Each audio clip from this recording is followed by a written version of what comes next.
All right, so we're on. Sweet.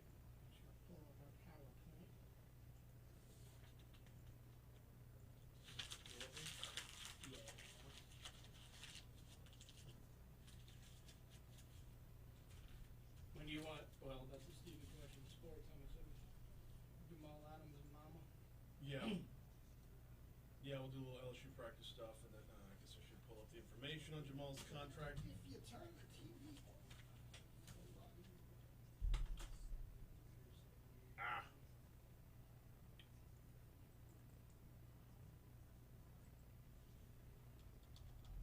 So that's how you move stuff from big TV. You literally just click it and drag it.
Now what I do is get gas.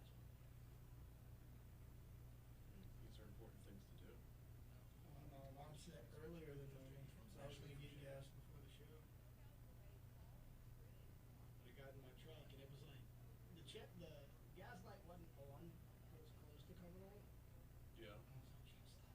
Gas station was like, fine. She left. No, you wouldn't have had time. I made it.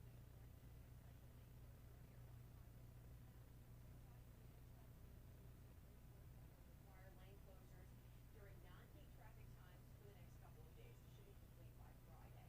Let's see what's going on outside on the Mississippi River Bridge. No issues currently, looking good. If you're traveling eastbound, you're going to I-110, that's fine too. And travel on the interstate, clear to park today. See an accident? Report it at WPRC Tri-County. This report is brought to you by Shawbills, where you can get free tire repairs on all household cars when you purchase new tires. It's all part of the Charlie's Dozen, and it's only at Shawbills.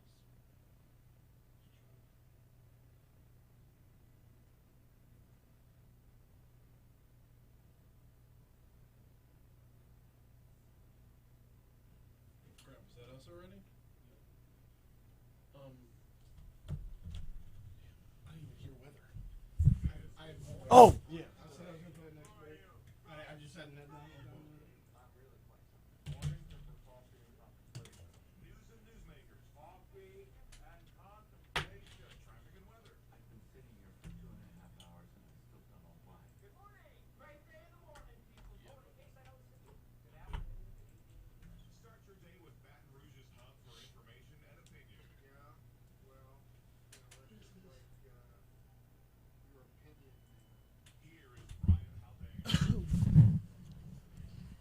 Coming up on 606 to Talk 107.3 FM. Mornings with Brian Haldane, off and running. Good morning, everybody. Brian here with you. Taylor Sharp producing. We got a busy show today.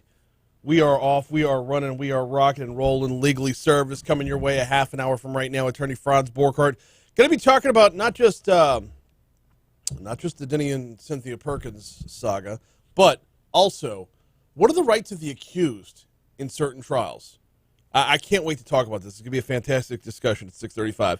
In the 7 o'clock hour, 7:15, Dr. Cito Narcisse is hopping back on again, this time to talk a little bit about Exxon Mobil. Dr. Cito Narcisse, of course, the new superintendent of schools in East Baton Rouge. Well, they just wrapped up.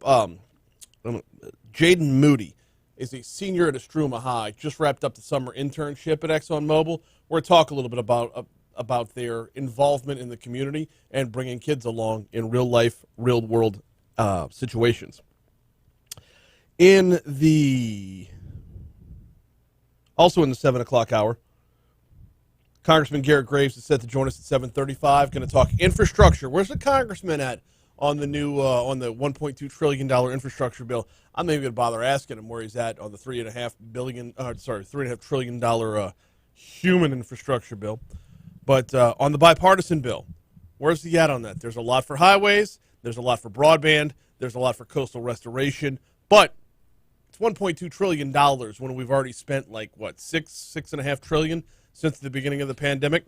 Can't wait to talk to the congressman at 7:35. In the 8 o'clock hour, get ready to talk aliens. Ooh, aliens. Yeah, dead serious. Ben Hansen's got 2 shows coming up on Discovery Plus. One of them is part of the Shock Doc series. If you've been following the show, you know every time there's a new Shock Docs out there, we've gotten somebody on to talk about it. This time, Shock Doc's Alien Invasion. But Ben also has a new series coming out called Roswell, The Final Verdict. I can't wait. Going to have a lot of fun there. Then Attorney General Jeff Landry joins us at 8:35 to talk about Operation Homeschool and a little bit about censorship on Facebook. Starting to learn it's not as one-sided as one side may make us think. So looking forward to these conversations, plus the outside in, plus top stories and trending, plus Taylor will have this day in history. Got to start off, though, with a little check of the tropics, as we've been doing every single morning. We probably should do every morning throughout the remainder of the hurricane season. Fred is, well, there's not much left of Fred. Fred is somewhere in West Virginia right now, like on its way to Pittsburgh. It's not often you could say a tropical depression's on its way to Pittsburgh, but that's where we're at right now. Maximum sustained winds on tropical depression Fred, down to 25 miles per hour. It's just dumping a heck of a lot of rain in its wake. Henri, Tropical Storm Henri, as of this morning, was still a tropical storm, but is supposed to get up to hurricane status by, I want to say, 2 p.m. Friday. I guess it'd be 1 p.m. our time, 2 p.m. Eastern Friday. Henri is expected to be hurricane status. Now, it's broadened its little cone out. As of yesterday, it was just going to go in a little circle, like a dog getting ready to lay down and go to bed. Now it looks like it's going to loop up and kind of follow off the Atlantic coast until it gets up to probably close to Canada. But still, no effects on land at all. As for Grace, which is still a tropical storm as of this morning, maximum sustained winds of 55 miles per hour. Grace is a frozen computer. Grace is still making its way westward, still not supposed to affect us at all. Grace is expected to cross the Yucatan Peninsula. It's supposed to be a hurricane when it makes landfall early tomorrow morning. Then back down to a tropical storm status as it crosses over land in the Yucatan, then back up to hurricane status once it's back in the Gulf, and then will impact Mexico once it crosses its way over there. So that's your look at the tropics. Nothing going on really in our neck of the Gulf of Mexico. If there is, however, you know where we follow it. The Demco Stormwatch page at talk1073.com. Shifting from the tropics to back home, checking in on your COVID numbers as we lead off the show with every single day as well. Really, really rough day for reporting yesterday when it comes to new COVID-related deaths. Louisiana Department of Health, once again waiting on my computer. Louisiana Department of Health letting us know that there were 122 COVID deaths reported yesterday. The number in the hospital is up over 3,000. They're up to 3,012. The number of those that are on ventilators is at 441. The number of new cases, a little bit lower than it's been in previous days, though still very alarming number, 3,691 new cases as of yesterday. So those are your new COVID numbers. That's your whole COVID update. I can tell you from a programming standpoint, Governor John Bel Edwards' Ask the Governor show is coming your way 2 o'clock this afternoon, right here on Talk 107.3. We are up to 6:11, which means we are almost up to our first break. Before we take that break, oh, by the way, when we come back from break, our sports segment, we've got an LSU practice update, plus a former LSU Tiger is now the highest paid safety in the NFL, and you are going to love his response to holding out versus signing the contract. That would be Jamal Adams. We'll talk about them next. First, though, got to tell you about the folks over at Mooyah. Got to take the family out over the weekend. I love this. If you've got multiple kids, you know how hard it can be to please everybody. Mooyah, boom, perfect solution. cheeseburger, hot dog. That's how it rolled on Sunday. Of course, my wife and I got cheeseburgers as well. My wife got the best queso Nereo. I got the campfire burger. Yes, I stepped away from the double Diablo. The point here is you have variety at Mooyah. The all other point here is you have value at Mooyah. I can take the family out without breaking the bank, and that's a good thing. Also, top-notch ingredients, fresh cut vegetables, freshly baked potato buns every single day. Download the app. Get the Mooyah app. You'll get rewards throughout the year. You'll get deals throughout the year. In fact, you'll get a free order of fries just for downloading the app. Then swing by either location. Segan, just north of Industrialplex. That's kind of our home base. We live in Sherwood. Or Bluebonnet at Highland. Both locations of Mooyah, you'll get the same great quality, the same great service, and the same great experience. Swing by Mooyah, burgers, fries, and shakes. All right, talking sports next on Talk 107.3. Yeah, we got a problem. What's that? Our free trial for Audition has ended. Continue. I temporarily put in my email Monday because there's only a 3-day trial. There is nowhere for me to put it in the email. So see all pricing and plan. We should have Audition on there. It's on here, but the trial ran out. Like, I have it open. Right? You can't open Audition at all? I mean, it's open, but like I can't do anything. And the screen says your trial is ended. Choose the plan to trade for you. I guess because I did the free trial Monday. Yeah. Do it again. Type of thing. No, I know, but It says Audition or Creative Plan. okay. You can buy it. Where can you open audio? Like the ones I sent you, you can just play them right from the thing, right? Yeah, and I got LRN. Okay. We'll worry about that then. Yeah, I have. What up, dude?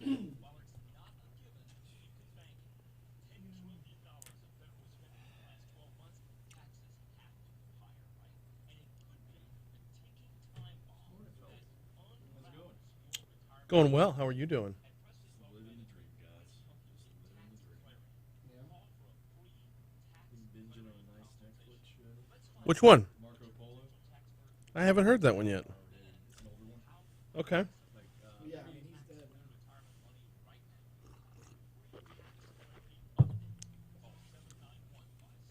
I've been watching the spin-off Fish Out of Water. I guess what I'm trying to say is you had better material.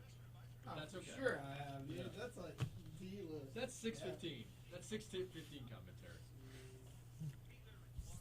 Morning, Renee. Morning, Clint. Morning, Christy. Welcome in, sweetheart. Is it about Marco Polo, or is it just the name of it? With Kublai Khan. So apparently he was, I guess, in Kublai Khan involuntarily for a period.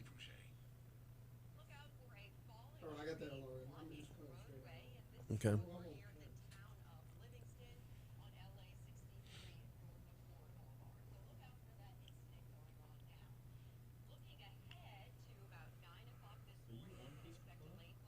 No, we're on YouTube.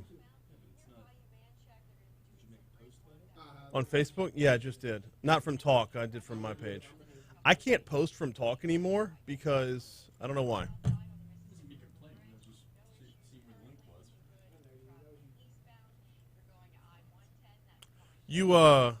You going to Rotary today?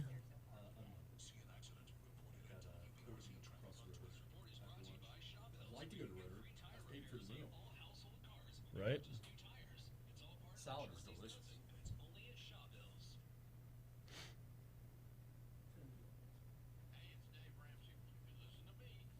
My question for you is, how do you look at the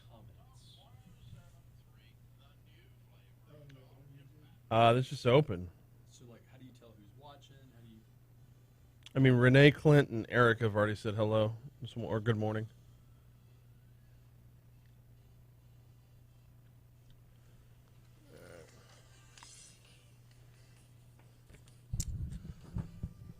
.616 Talk 107.3 FM WBRP Sports Time here on Mornings with Brian Haldane. Time for our sports break. Starting off with a little LSU practice report. Tigers loaded on the defensive line. A group that features several seniors. Ollie Gay, who I understand is just beastly. He's a man amongst boys out there. Neil Farrell and Andre Anthony, plus talented sophomores like freshman B.J. Ojolari, Joseph Evans, Jaquelin Roy, and Mason Smith. God, this Mason Smith name keeps popping up. He's going to make an impact in year one. Anthony says only 4 guys will play at one time, but anyone out there is good enough to start. It should be no difference. If somebody gets out of the game, it should be the same thing. It shouldn't lack in no area. Like when somebody else gets out, it's the same thing. We're all starters. You know what I'm saying? So and that's what we try to harp on all the time. You know what I'm saying? It should be no different. It shouldn't be in a case where if somebody else gets in, it's like, okay, we're going to attack them. Like, no, we're all the same. You can't. There's no weakness, no weak links. Okay, that's all fine and good, but there's going to be a drop-off from the starter to the next guy. I've always hated that next man up line. Well, I appreciate the next man up line, but there's no validity to it. Next man up, got to step up. Yes, that's the mentality you've got to take when you're out there.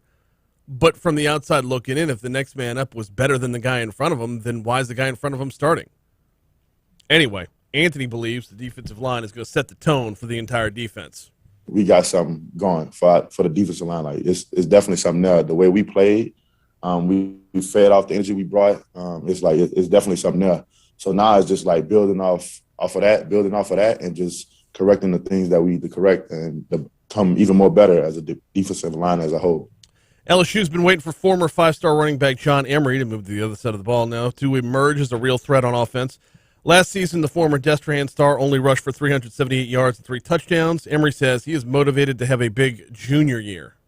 I've been more focused throughout my upcoming in my 3rd year, other than my last 2 years. So, I've grown, and I feel like, this team that we have this year is about to be very successful. So, still counting it down to September 4th when LSU will be in Pasadena at the Rose Bowl taking on UCLA. We did read the story yesterday saying that Tiger fans are going to have to wear masks in the Rose Bowl. So keeping an eye on overall travel, whether or not there's restrictions or not as we get closer. Shifting to the NFL, we've got one story for you about a former LSU Tiger. Jamal Adams is now the highest paid safety in the history of the NFL, signing a deal that's it's a 4-year deal. It's worth $72 million. Would there be any question at all about signing it? Well, I just love Jamal Adams' answer here.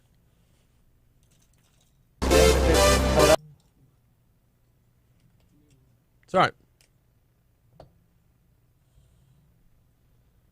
Where I'm from, man, we're definitely taking that, man. Mom called. She called twice. And when Mom called and she told me that I needed to take the contract, it was a no-brainer. So Mama knows best. I mean, it's about the right answer, right? Mama called, said take the contract. Okay, we're done here. Signed, sealed, delivered. Jamal Adams, $72 million. Not too bad for a former Tiger. Coming up on 620 at Talk 107.3 FM WBRP. Time for us to get the Fox Business Report.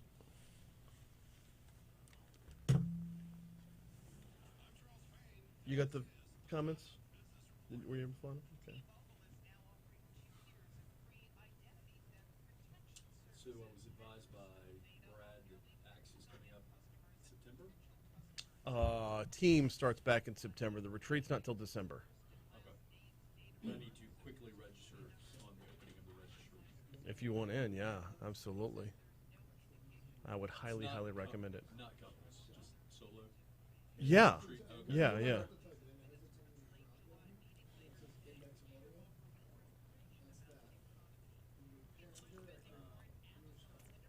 I'm green light this week. Okay.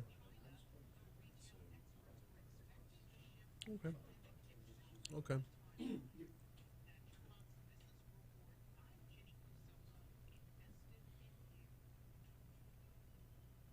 You going somewhere or you're just busy in court? I've got a seminar in Las Vegas. Oh. Thursday, Friday for Dead. Okay. Do you want to do earlier in the week? Let me think about it. Okay. I mean, fly out Wednesday. I still hold that Tuesday spot open, mostly because I like having the free hour now. So, what up, Rich? Hi, Bryce, how are you? I'm doing awesome, man. Thank you for asking. Hey, Tell, what's up? What's going on?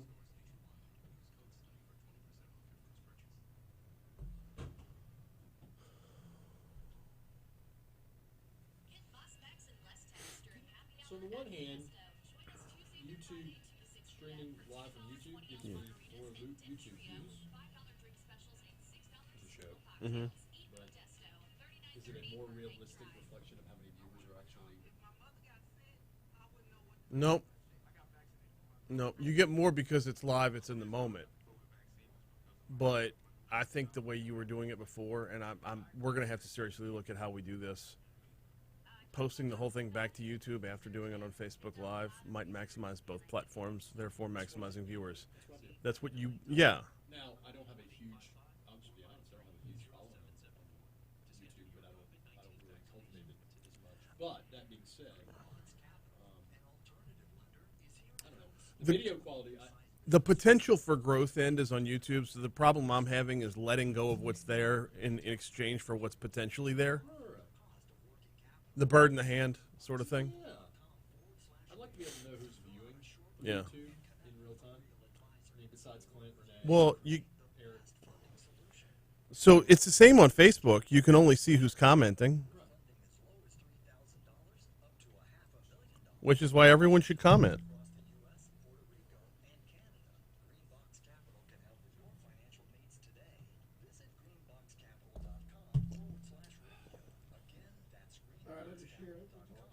Thank you. So what was the Netflix show you're watching? Cocaine Cowboys? Yeah. I have to start it over though. I was multitasking the first episode, and most of it was in Spanish with subtitles. So I know. Dude, first 5K for Franzi is on Saturday. I thought it was last Saturday. Get your rearing gear is this Saturday. All right. Colon cancer, baby.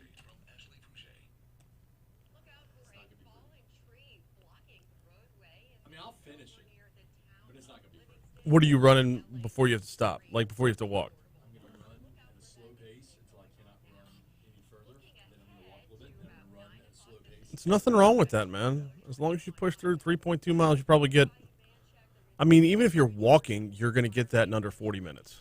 So I walk 3 miles in this heat in about 45 minutes. Yeah. At a comfortable pace. Right. Now, I figure if you're running a third of that, If I can do 11 to 12 minute miles, I'm not going to do that. yeah. Nothing wrong with that, man. That's good. I thought they may, honestly, with everything that's going on, I thought they were going to move the race. But I say race in the loosest sense. It's a race in that you have a beginning and an end.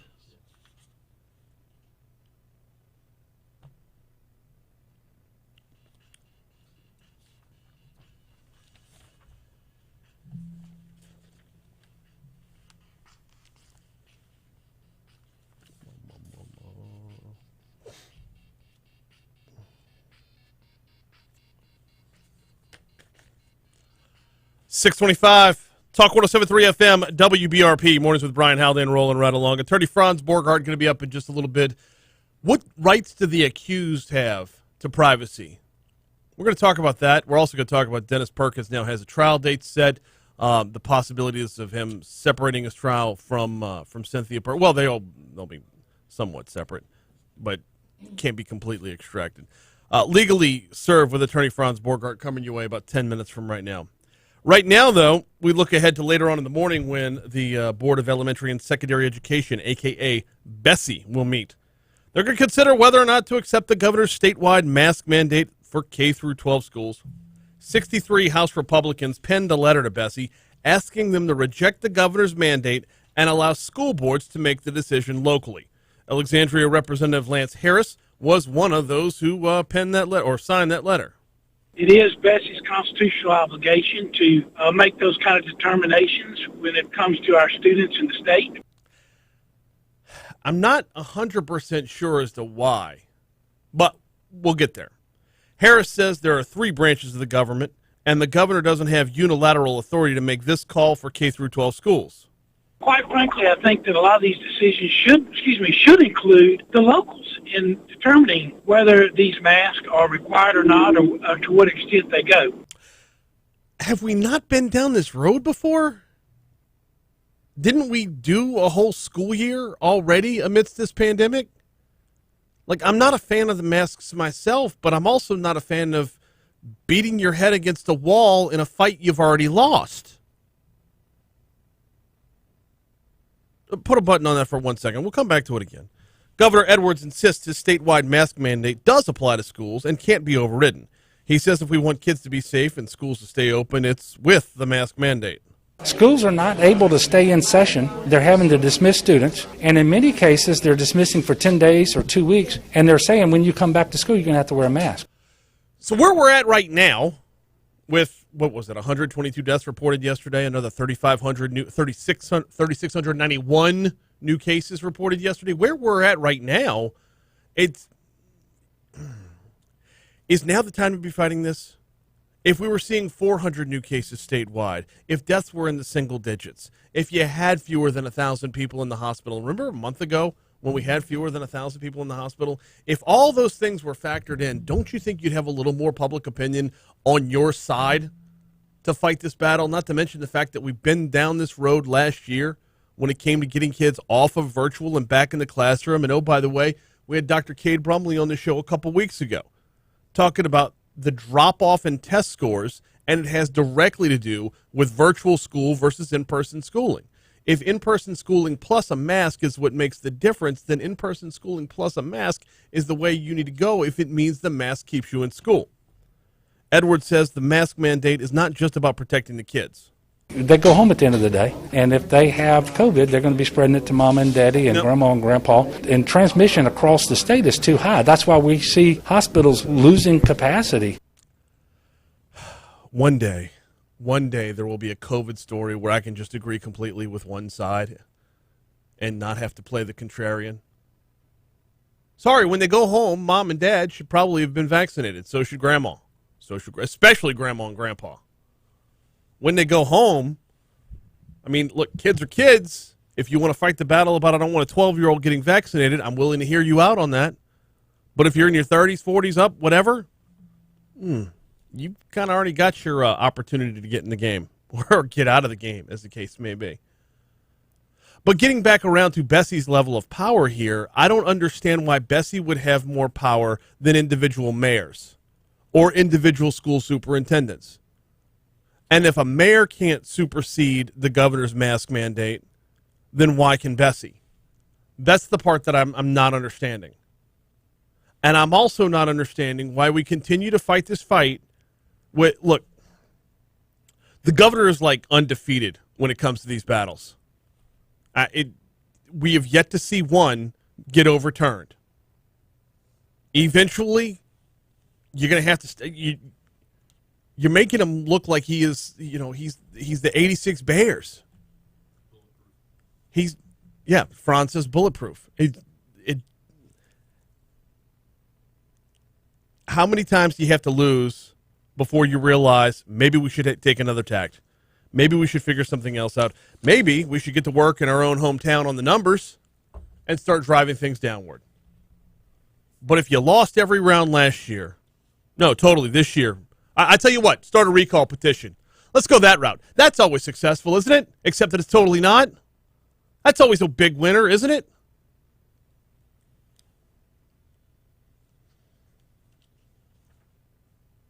Speaking of mask mandates, I mentioned this in sports a little while ago. Fans at Rose Bowl Stadium will have to wear face coverings when LSU visits on September 4th. I want your help on our YouTube channel. All right, or it's my YouTube channel, but I want your help on the YouTube feed. Would a mask mandate change your plans to go see LSU take on UCLA? Yes or no? If you already bought your tickets, if you're already planning on going, or if you're on the fence about going, does wearing a mask in the Rose Bowl change your plans for seeing LSU football? Legally Served is next. Would wearing a mask in Tiger Stadium change your plans? For a lot of folks, yeah. I will say the Rose Bowl's different because who's been? I mean, LSU's never played there. For the Rose Bowl, no. I'm already planning on going. That's a destination trip. If LSU declared tomorrow to go to season football games, you have to wear a mask. Each and every game. Would I go to some games? Yeah. You have to keep the mask on. Right. Would you not go because of the mask? I wouldn't go to every game, no. Would you have gone to every game anyway? Probably. Okay. If you're a season ticket holder? But yeah. Your non-conference garbage, not going. Anything in September, not going. Not going to sit out there in 110-degree heat in those bleachers with more of a reason to sweat.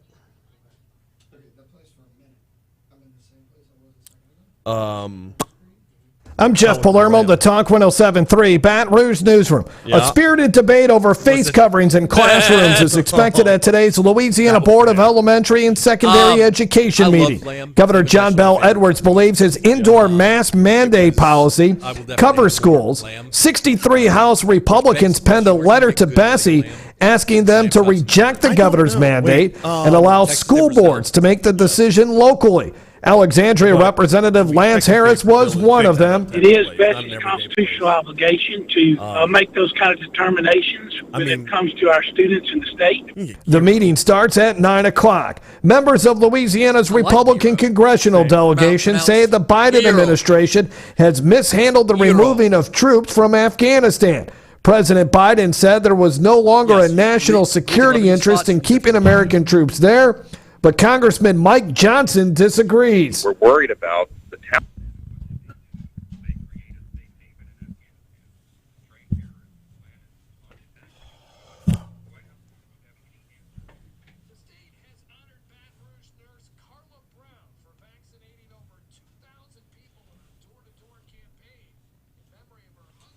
Troy says maybe it's not about beating the governor, but rather satisfying the constituency. Byron says posturing to say fought against the Democratic governor for when they run for other offices. The goes on to say I don't believe their convictions are real. I think you're about to say exactly what I'm thinking. So Go. the problem is they swear an oath to uphold the laws of the state of Louisiana. Oh, you were going nowhere near where I was going. Sorry. It's okay. What's the law that's in question? The level of power that's in question. The fact that he can mandate is not a question of law. That has been tested. Okay. Whether or not BESE has to follow the law or not is a stupid question. I'm sorry, it is. Of course they have to follow the law. They have to follow the law. Yes. I mean, if a judge had said at any point along the way that any of the previous mandates were out of order, there would be room to argue here. But like I said in the last segment, we've been down this road already. My point is... You know who I'm waiting to hear from? We haven't heard from in a minute. He'll be on the show at 8:30. Pastor Snow? Oh, no. Okay, no. Jeff Landry. Jeff's going to be on at 8:30? General Landry's going to be on at 8:30, and I'm not going to be here? Correct. That is a great idea for a show is Jeff Landry and Franz Borghardt. I haven't been so excited since John Delgado and Gary Chambers on the show. I haven't been so excited about the idea of a show since that. You don't think that'd be somewhat that didn't entertaining? pan out the way it was supposed to. No, it is. You can work out. I'm gonna go on a limb here. News was in the YouTube feed. I pulled it up. I'm gonna go on a limb here. It wasn't John Delgado's fault. Maybe it was. I don't know. I wasn't here. It wasn't Gary's fault. Kill the.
I hate to tell y'all are both pronouncing that meat wrong. It's actually Shiro. It's not That's right. No, it's Shiro. It is. Shiro. It is, you misogynist, sexist. It is. Might be my favorite quote of the year. Brian, did you get an invite? I didn't know he was engaged. So what's funny to me is if I do it this way, the box is here. Mm-hmm. If I do it this way, the box is here. Yeah. But on yours, the box is not on. What do you mean the box is not on? Look. Oh, yeah.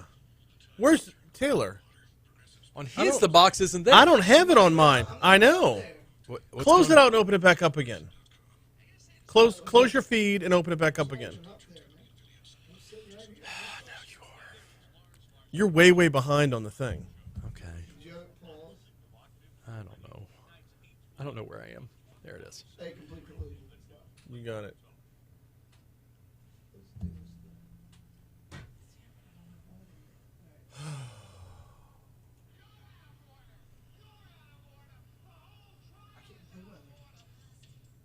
What? I can't put it in a W.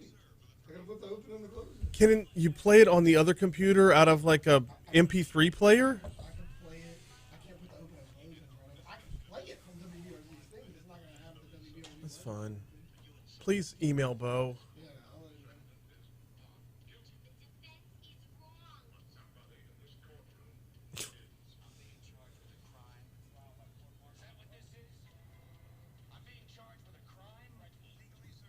Wegman with 2 G's. Yeah, I believe so. 638 Talk 107.3 FM WBRP. Mornings with Brian Haldane rolling right along. Time to welcome in attorney Franz Borghardt. It's a segment we call Legally Served. Franz, what's happening, man? Man, I'm suited up and I'm here to show You up. are suited up. That's a good looking suit. It's like I have court today or something. Do Like you? I'm a real lawyer. Do you? I've got multiple courts today, man. Oh? I am, it's hard being one of the best, finest criminal defense attorneys in the universe. Multiverse. Why? I don't know how you got to the multiverse part That's of that. Marvel. I've been watching Marvel. I've got a 5-year-old. Gotcha. So we got some stuff to talk about today, man. We do. Where do you want to jump in Let's first? start with the news, and then we'll move over to another question after that. Starting off in Livingston Parish, a former Livingston Parish sheriff's deputy will go to trial next May for his alleged role in several sex crimes involving children. Dennis Perkins and his ex-wife Cynthia Perkins have both been behind bars for nearly 2 years after being accused of all these disturbing crimes back in 2019. A pretrial hearing in this case is scheduled for December 9th of this year. He's supposed to go to trial in May of next year. Is this about the right timeline? So part of the issue is COVID. Okay. Because, the resurgence is a legitimate factor in jury trials. Mm-hmm. Part of the issue is they had a question about whether or not they were going to sever the trials, which They delayed. have, Yeah, they have. I would just tell you that I am not terribly surprised at the delay. It's also a very complex case, not in terms of the burden of proof. It's just a lot, right? It's no small cupcake. Jeez. Well played. Wow. Yeah. Wow. Very well played. So, and remember, this is in terms of one of the defendants. One of the defendants is saying, "Hey, he made me do it. Mm-hmm. I didn't have a choice in this." And then the other defendant is like, "Hey, I really want to resolve this with the plea."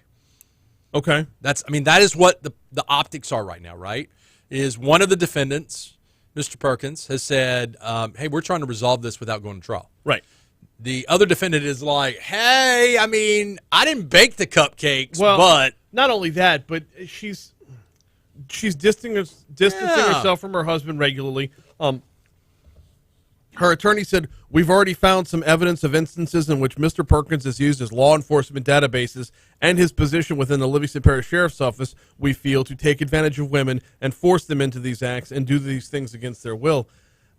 Is that going to work? I don't think so, because we're talking about students. I don't think that's going to work for her. Neither do I. And by the we're way, talking about people who are underage, which means the woman who worked in the schools had better access than the law enforcement guy. So here's the thing. She can make him into the monster all she wants. Uh-huh. Her problem is if they get her on one count, she's going to jail for a long time. Yeah. To me, she would have been the better. And again, I don't know if she sought a plea or not. So I can't tell you that she has or hasn't, but I will tell you that is. But look, as a defense attorney, you're dealt the cards you're dealt. You're dealt the cards you're dealt, and so maybe that's the only posture for her is he made me do it, he forced me to do it. I was as much a prisoner as the other poor innocent children that were victimized by him. And I don't know if that works. I don't think it works at all. And as for his end, why would anybody accept a plea? Well, so here's the thing. We posture sometimes in the media because we're trying to do the best we can to adjust optics. I can't stand in before a camera and say, hey, I just heard Hiller talk, and man, his case is really good. Right. I'm screwed, and more to the point, my client's screwed. I can't say that. So sometimes it's a posturing, it's some peacocking. Did I just say peacocking? You did say peacocking. Yeah. But look, you can only put icing. Don't. You can only put lipstick on a pig so much. Right. And look, I don't know if these two did it or didn't do it. I'm telling you, it looks bad. It's a lot of evidence. It's a lot of overwhelming evidence. But, ultimately, if there's no offer, the AG's office can try the case. Jeff Landry's office has very competent prosecutors. They can try the case and can go that route too. Some of the evidence associated with the case has been described as incredibly disturbing. When the trial takes place, certain video evidence will be viewed by the jury only once. In prior court appearances involving the Perkinses, some images shown in court were so upsetting the judge agreed it would be best to halt proceedings and take a recess. Yeah. Now, that being said, if you're on the prosecuting side, the possibility that some of these children will not want to walk down this path again is very, very real. Mm-hmm. Here's where my question comes in when it comes to settling a case. How many of the children have to say, I can't walk through this again before, there will be, I'm assuming, I'm just guessing here, an equal amount of those that want to do this and put him away forever and those that want a plea deal? So if you preserve the evidence through a CAC interviewer, Child Advocacy Center interviewer who is certified, and they videotape it, the child doesn't have to get on the stand. Okay. Now, generally, you put the child on the stand because a live witness is expected by a jury. That being said, with overwhelming evidence, it's overwhelming evidence. And here's the other thing: a picture is worth 1,000 words. You don't need to beat an image or an idea over the head of someone if it is so visceral.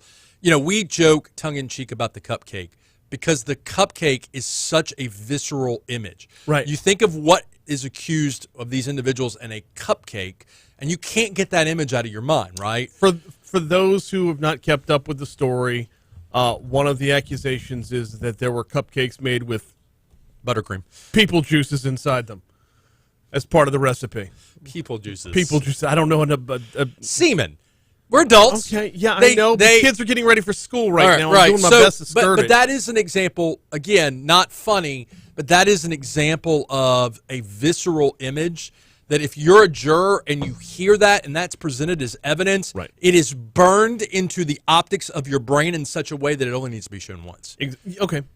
I mean, some evidence is like that. Some evidence needs to be shown multiple times. But where you're leading me is down the path of a plea deal is a lot less likely every sentence that leaves your mouth. Sure. Well, the only bargaining chip for either of these individuals becomes, and oftentimes in the justice system, it's, I want to save you the expense and the inconvenience and the trauma for these kids. But then give me everything I'm asking for. There's no plea deal. Well, right, and that's essentially what it sounds like. The guilty plea. That's what it sounds like the AG's office's posture is. Right. You can plead guilty as charged. Okay. And that's not really. If you're a defense attorney, then it comes full circle to, well, if I'm just going to plead guilty as charged, I might as well go to trial and lose. Yeah, if we're going to do this, let's do it. Yeah. So there needs to be a carrot or a cupcake. Oh, it's gross. Yeah, it's all too gross. many cupcakes. I've said it 4 times now, 5 times. Everything about this case is gross, and we're going to have to wait through at least May to get there. Yeah, a lot of things can happen between now and then, though. A lot of things, and we don't know what's happening behind the scenes. We don't know if the prosecution and the defense attorneys are negotiating and talking. We just know what we're seeing in the courtroom on the outside. So it is possible. So, okay, should people accused of rape be afforded anonymity? This is a debate. I saw this on Piers Morgan of all places, and it popped up in my YouTube. You sent feed it the to me other day. I was like, where we're going down this rabbit hole? British justice system. It's a good question, and we'll explore it on the back end of this break after Your Money Now is coming your way. Legally Served with attorney Franz Borghardt continues next. How do you choose a right attorney? I give you the answer at murphylawfirm.com. Don't allow insurance companies to take advantage of you. Make the right decision. Don't leave money on the table. Visit Murphy Law. Don't be a victim twice.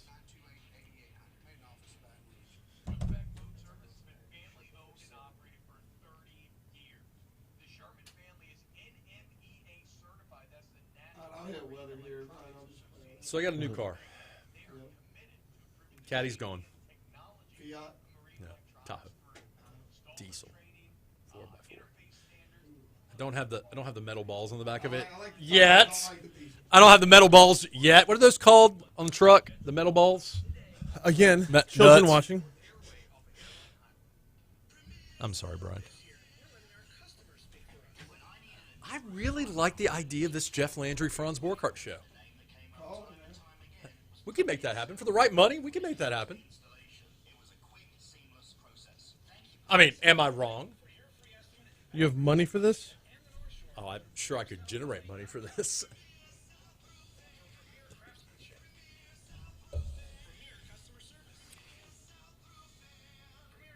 It's not going to be as good as when Condon met Gary Chambers in the hall. I I'm trying mean, to picture Rain Man. Like, I'm not saying I'm Tom Cruise and Jeff is Dustin Hoffman, but Dang, you beat me to it. I was going to be like, Jeff doesn't look that much. definitely doesn't look like Tom Cruise. Definitely doesn't look like Tom Cruise.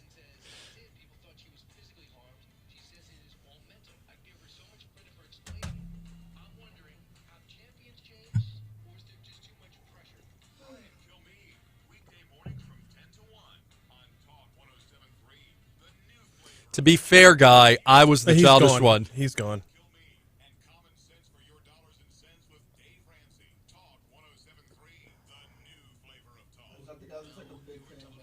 Yeah.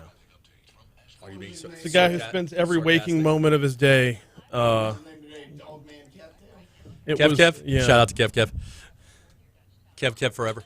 I can't imagine having that little of a life. I'm just not gonna screw around with it though. Just delete.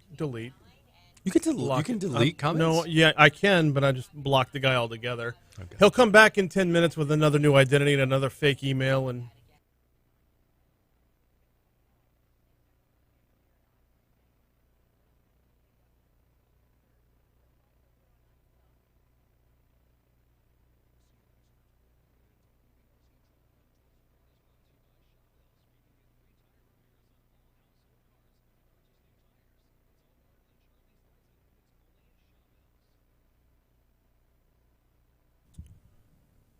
Should those accused of rape be afforded the same anonymity as those who are making the accusation?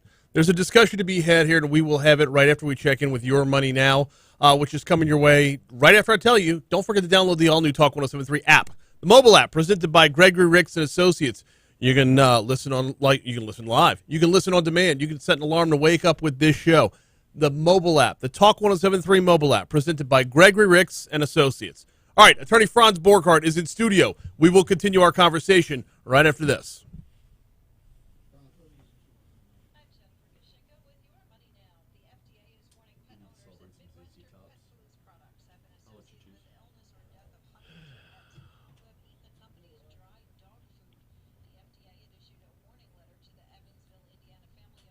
I got my child's pickup, carpool pickup sticker on.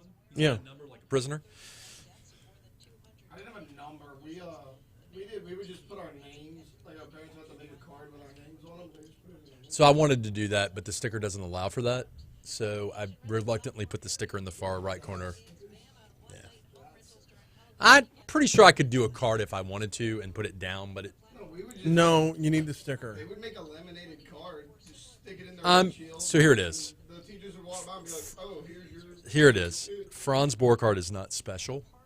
Franz Borghardt sometimes needs to surrender and accept the rules of other people. They call their number? Yes. On the walkie-talkie. Yeah. They see you drive up. They see the number, like 155 or whatever. Now, if I were to put a card in my window with a random number on it, I could steal a child. I could steal a child if we did that. But That's what you've I'm got saying. the Mercy logo, the sticker that the school Okay, but sends why would out they do your is for name? your kid's safety. Now, to some degree, though, the same people. Seriously, instead of trying to get the kid to remember a number. The kid doesn't remember the So number. over the Oh, course get of the name. so over the course of the year, what inevitably happens is the same people do the same shifts of carpool, and so the person, the teacher working, sees Brian pull up, and it's like it's Brian, so they'll call those names in, Right. or they just go home with Chrissy. You what? Your kids just go home with The Chrissy. kids, yeah, the kids either walk over to the office or, well, they're an extended day. Mine is So- mine is too. You know, James and Fisher probably are like conspiring. Probably, maybe. I don't. James only has he only hangs out with like 2 or 3 kids right now. Well, I know. I've hung out with James at curbside. I walked into the bathroom and James had like his crew, his gang, whatever term you want, in the bathroom, and they were like at curbside. Really? When was Chris, this? A couple of weeks back, Christy took James and some of the other kids to curbside. I didn't even know this. Yeah. That's fantastic. I was there with Fish. Are we going to see some rain this weekend? From like a hurricane or something? No, we got a 50-50 shot at rain basically every day this week.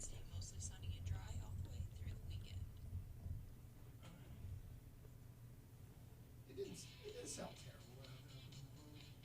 terrible. It's fine. It is what it is. It's fine.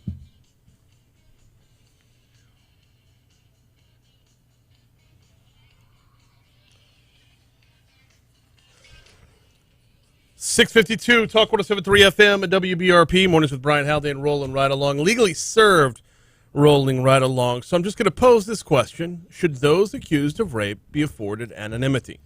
So you've got the clash of two rights. You have victims' rights coming in collision with those of the accused. Correct. And we know that not everybody accused of a crime is, in fact, guilty. Right. And sometimes they just plain Jane didn't do it. Right. But you can't unring the bell once the media Correct. sinks their teeth into it. Once Correct. Nakamoto shows up at your door, oh, yeah. that's it. Game over, baby. Yeah, and when it comes to something like sexual assault or rape, I think it's infinitely worse in the court of public opinion. When it comes to public perception, once you can't, like you said, you can't unring that bell. So I represented a guy accused of catfishing in Ascension Parish. Remember that case?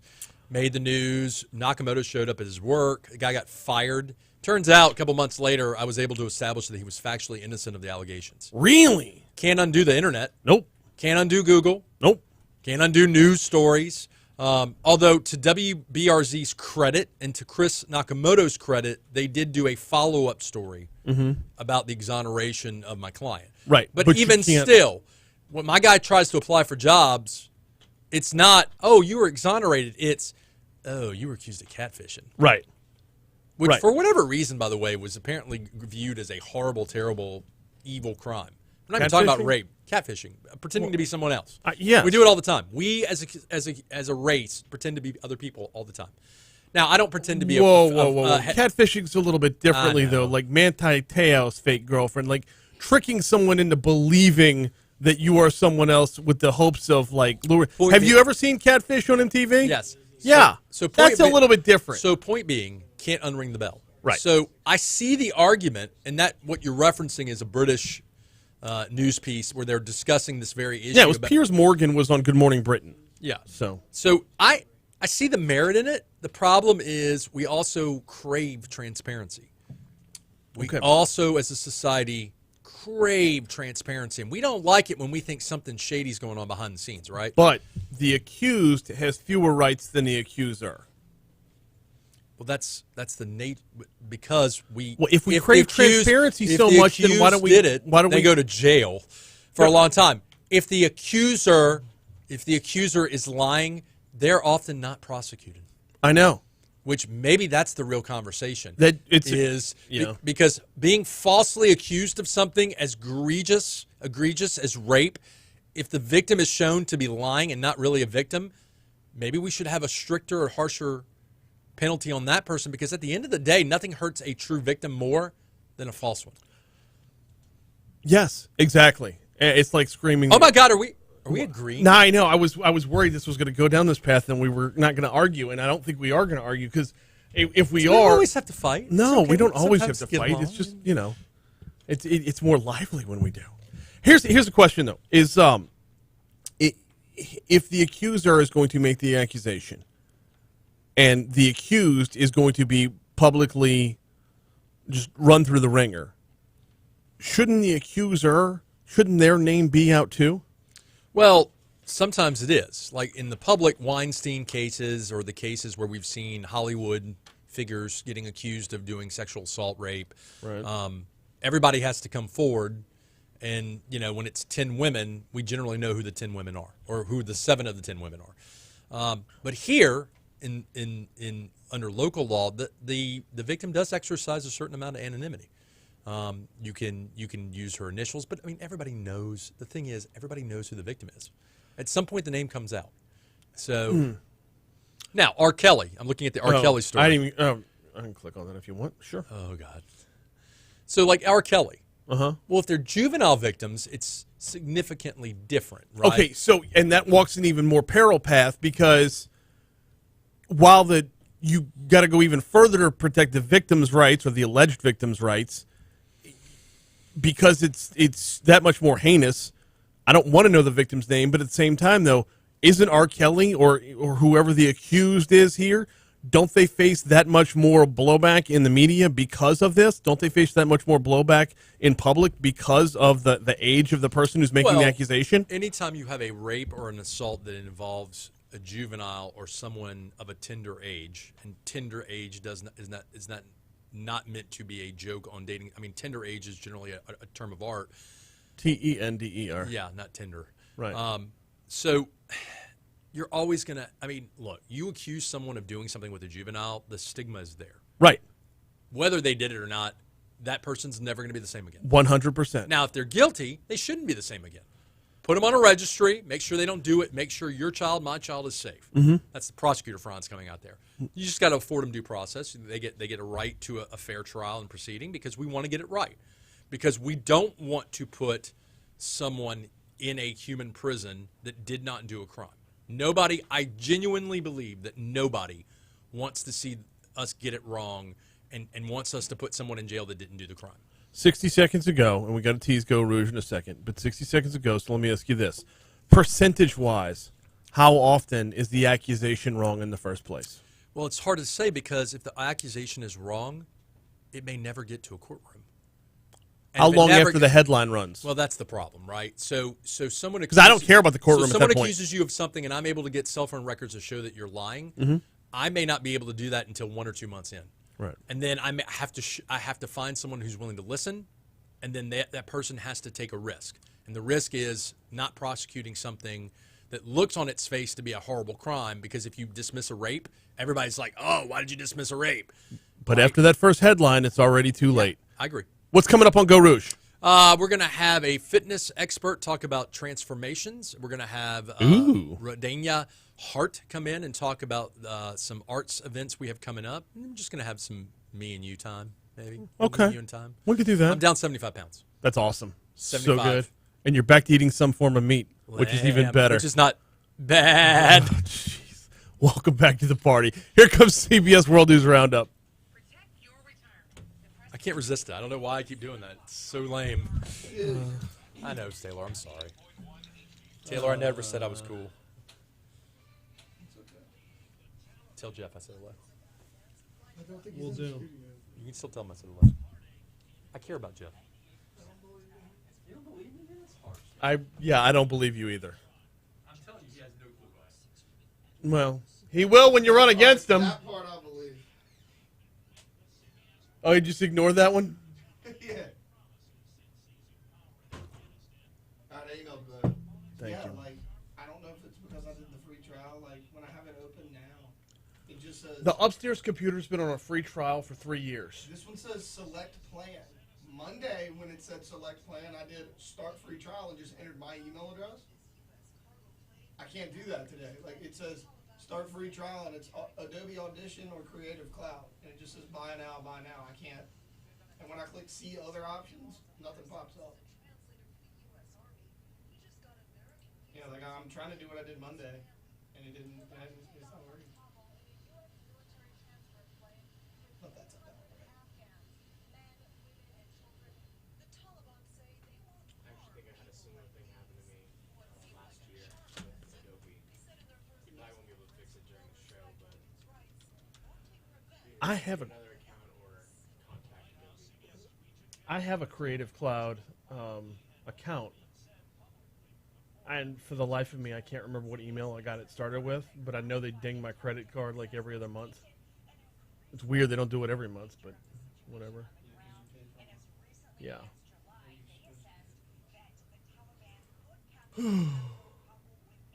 Excuse me. Sorry about that. Yeah, I haven't done it yet. I know. I didn't get home till late last night. I didn't get started on show prep till late last night. First practice of the 4th grade girls basketball season was underway last night. Taylor, Our Lady of Mercy, looking strong. Looking strong. You teaching them to throw elbows? No, we don't need to throw elbows. We just run the floor down, and we will run your ass out the court. Okay. Oh.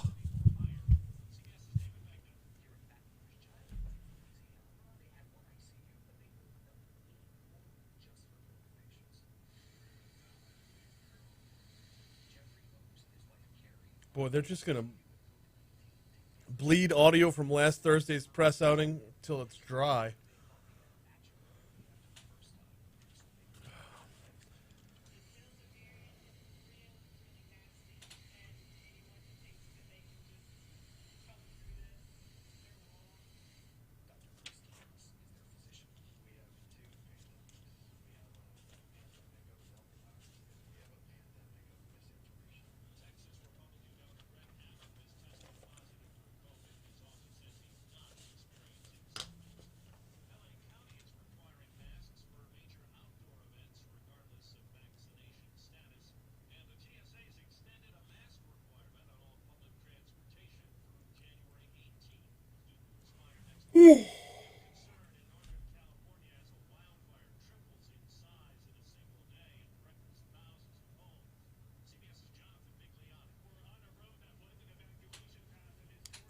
The Dixie wildfire.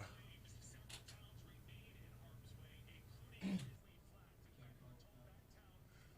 hell I can't. Boy, I haven't seen that big of a Dixie fire since Sherman's march to Atlanta.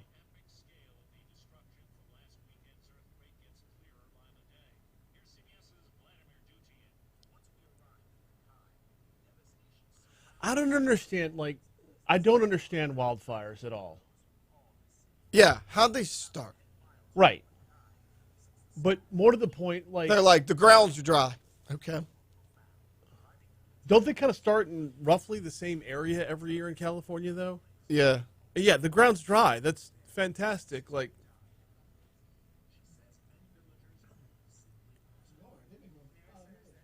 all right. It's all right.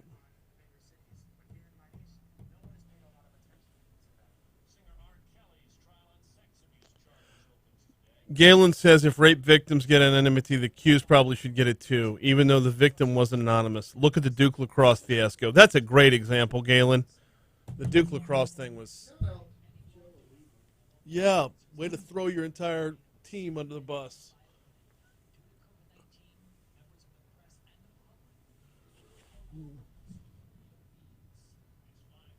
There you go.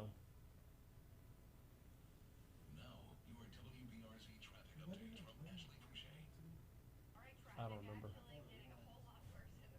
I thought it was a bunch of girls from a fraternity party. Maybe it was.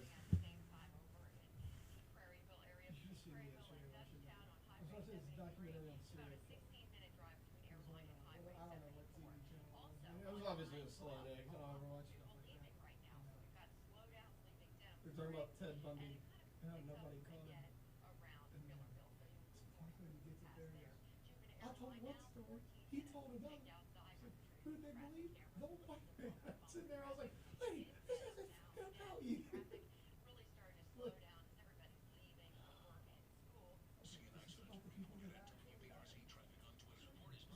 The police reported that Charlie didn't have any evidence at the time. It was 10 years before he got caught. Here we go, sir.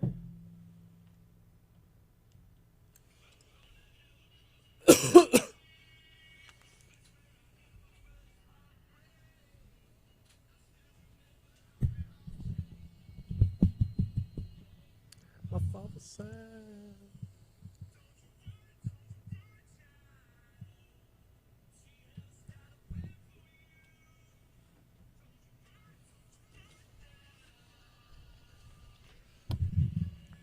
.706 Talk 107.3 FM and WBRP Hour 2 of Mornings with Brian Haldane coming your way right now. Brian here with you. Taylor Sharp producing. Thanks again to attorney Franz Borghardt for sitting in for Legally Served. This hour, Dr. Cito Narcisse and Jaden Moody, a senior at Estruma High School, going to join us in our next segment to talk about summer internships and Exxon Mobil's influence and leadership in the community. That's at 7:15, 7:35. We've got D.C. Current with Congressman Garret Graves. Looking forward to talking with the congressman about the infrastructure package and a few other things his office is working on. We're going to get you to top stories and trending in just a minute, but I do have to tell you about the folks over at Complete Collision Center. Have you ever been in an accident before? You know the battle you have to take on with your insurance company when you get into an accident? Complete Collision Center can help you out here. See, when you get into an accident, unless you have a trusted local insurance outlet, not adjuster, but your agent, if you have a very good relationship with your agent, you're probably a little bit better off. But if you got one of those ones where you signed up online and just to save as much money as possible, they're going to send you where they want to send you, because they're going to send you, when it comes to body shops, to whichever is cheapest for them, not necessarily what's best for you. This is where Complete Collision Center comes into play. They'll pick up the battle with the insurance company. They'll make sure your car is fit to specification, safety-wise, before you get back on the road. Not just the peripheral damage, not just what you could see. They get down to the bottom of things, finding the hidden damage as well. Check them out online at CompleteCollision.com, CompleteCollision.com. 2 locations, one on Plank Road in Zachary, one on Perkins just east of Bluebonnet in Baton Rouge. To get the phone number for the location closest to you, check out CompleteCollision.com. Don't let who you choose to repair your vehicle be your second accident. It's CompleteCollision.com. All right, time for top stories and trending. Let's go.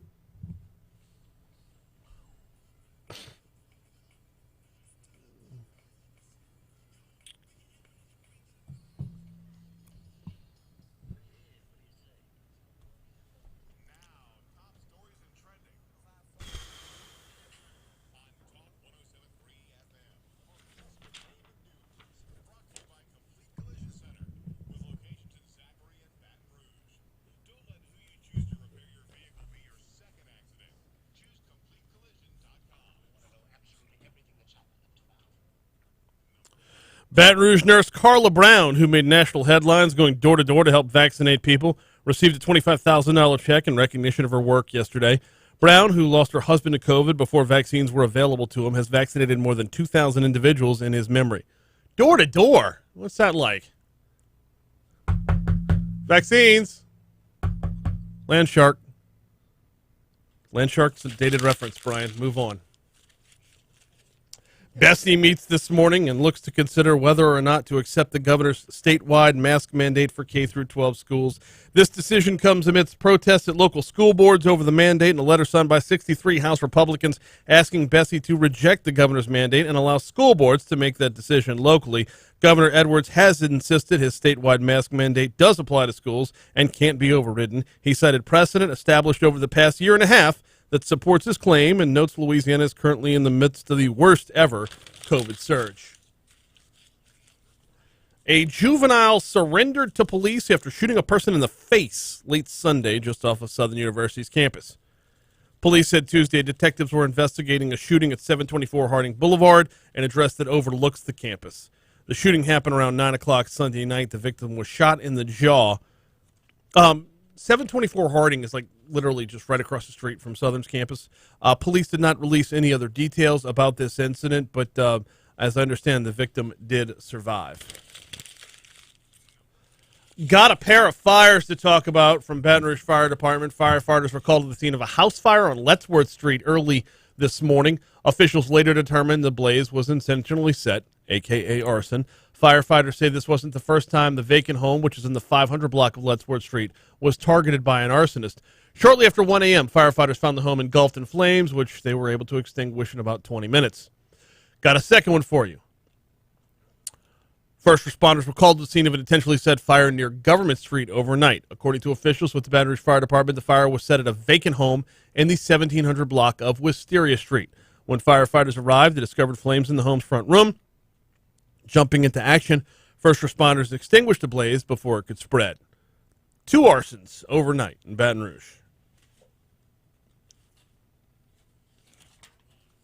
More than 3,000 people are now hospitalized with the coronavirus in Louisiana as of yesterday.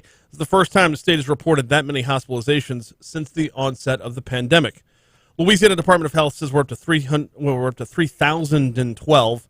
As of yesterday afternoon, 441 were on ventilators. The health department added that 91% of people currently in hospitals were not fully vaccinated. The state also reported another 122 deaths since Monday. That's more than double the number of deaths Louisiana reported over the entire weekend. 3,691 overall cases reported yesterday. That is your top stories and trend. No, that's your top stories. Here's a look at what's trending. We take you to McDonald's. Ba-da-ba-ba-ba. I'm putting glaze on it. McDonald's to add a new glazed pull-apart donut to its menu in September. Customers with a sweet tooth will enjoy McDonald's addition to its menu this fall.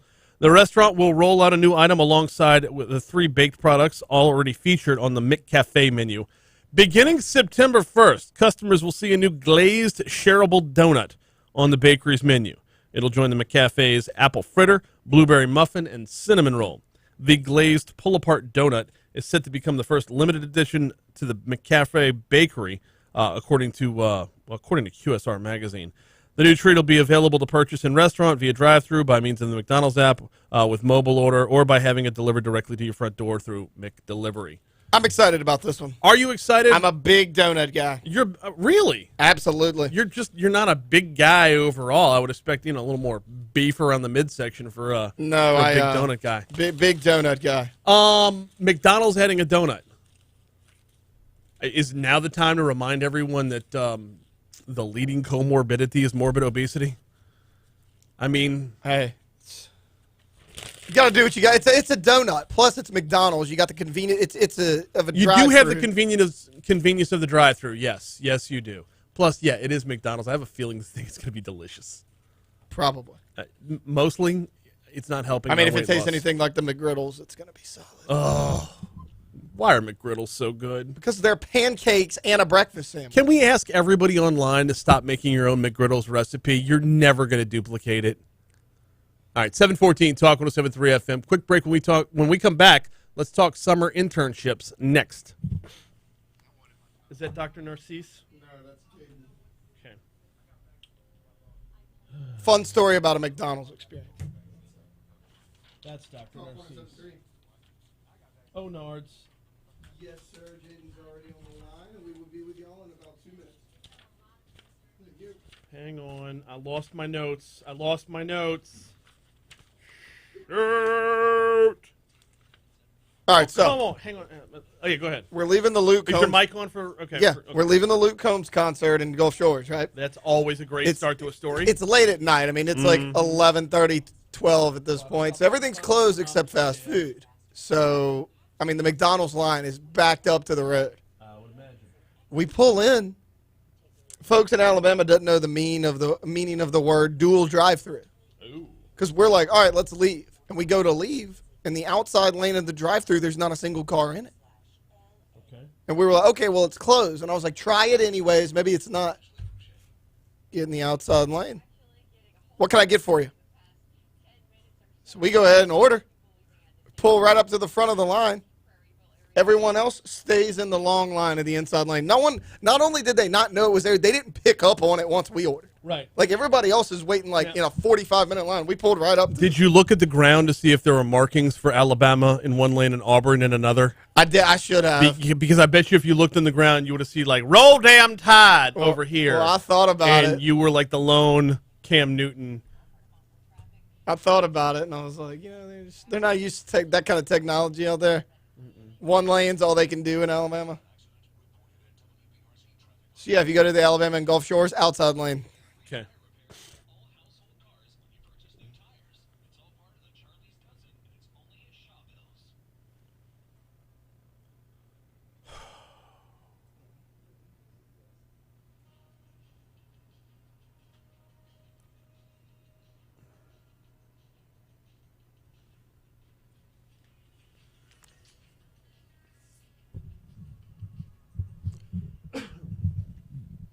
.716 Talk 107.3 FM WBRP. So back to school time. is the opening of a chapter for a lot of folks, but it's also the closing of a chapter for summer internships. Told you back in June about Exxon Mobil, Baton Rouge's mechanical division manager. Jeff Blome was on with us. Told us about Exxon Mobil's first ever high school summer intern program. Well, we have that intern on with us today. We also have EBR's school superintendent, Dr. Cito Narcisse, on with us today. Dr. Narcisse, Jaden, welcome to the show. How are you? Hey, good morning. How are you? Doing all right. Dr. Narcisse, glad to have you back on again. I told you I was going to make you a regular around here. Hey, glad to be here. Jaden, you with us? Yes, sir. Excellent. Glad to have you all on here this morning. Jaden, if I could start with you to talk about the internship program, give me a synopsis. Tell me, how was your experience with the Exxon Mobil internship this summer? My experience was great. I had learned so many things I didn't know before coming there, so it was a really good experience because it prepared me for the future duties that I will be doing if I were to pursue it. What kind of duties were you doing? It was really shadowing them and watching them take apart and put back together their machines, the pumps, and everything like that. Were you able to be a little more hands-on with this as well, or was it just the experience of being there, watching and learning? It was the experience of just being there and watching. I wish it was hands-on. Oh, well, here's the thing. Did it light the spark to make you want to go back and do more?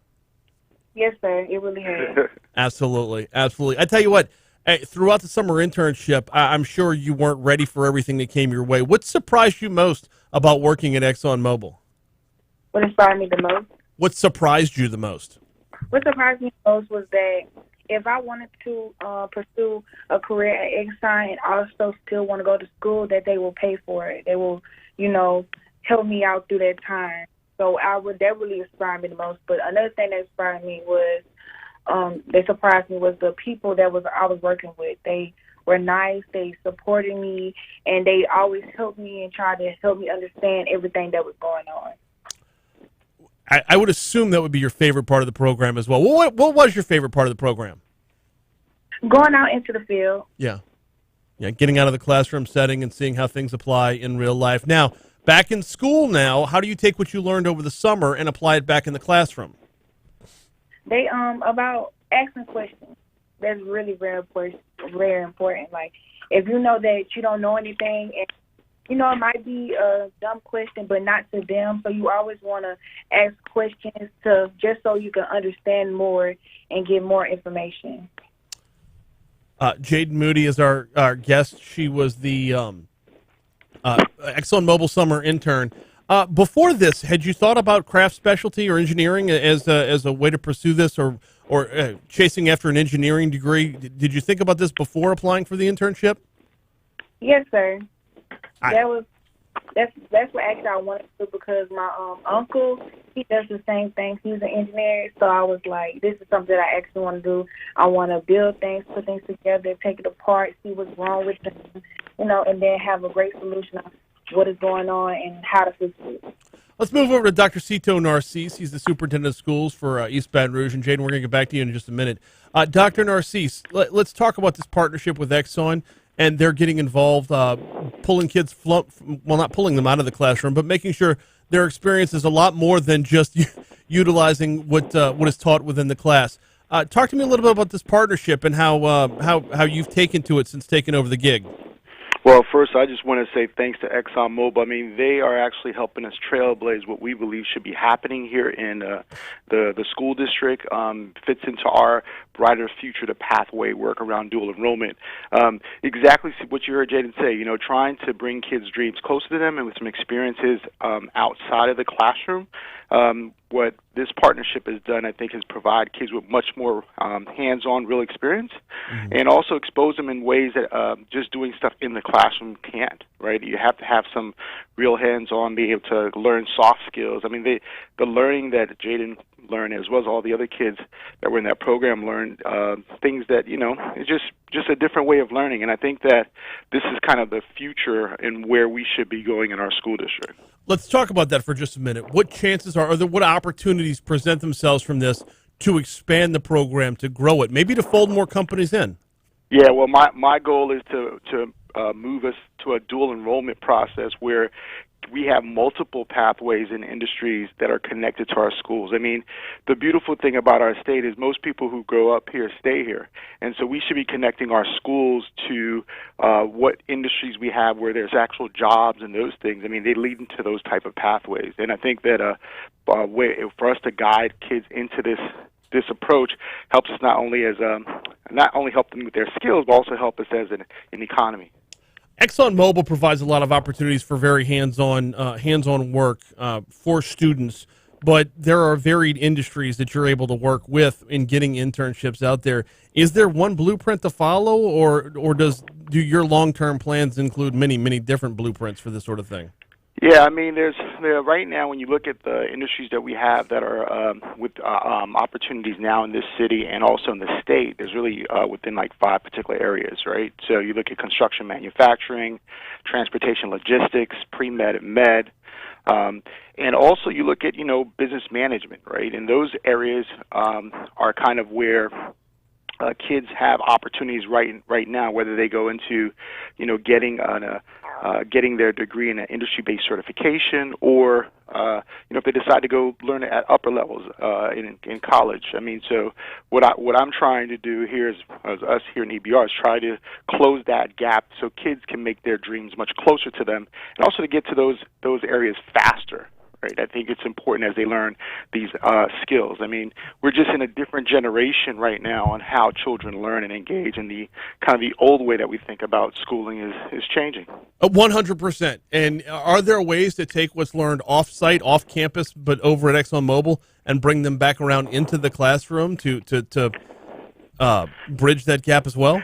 Absolutely. As you heard Jaden say, she learned about asking questions, right? I mean, it's one thing to learn about it theoretically in a book, but to actually go do it hands-on, that's an experience, you can't match. I mean, if you think about, how many classes you've taken where, you read about theoretically and they talk to you about examples, but when you did it, you're like, oh, okay, this actually makes sense, right? So I think it's a different type of student that you're learning. You help them to become different in how they think above and beyond, and it also helps us as a community to expand, right?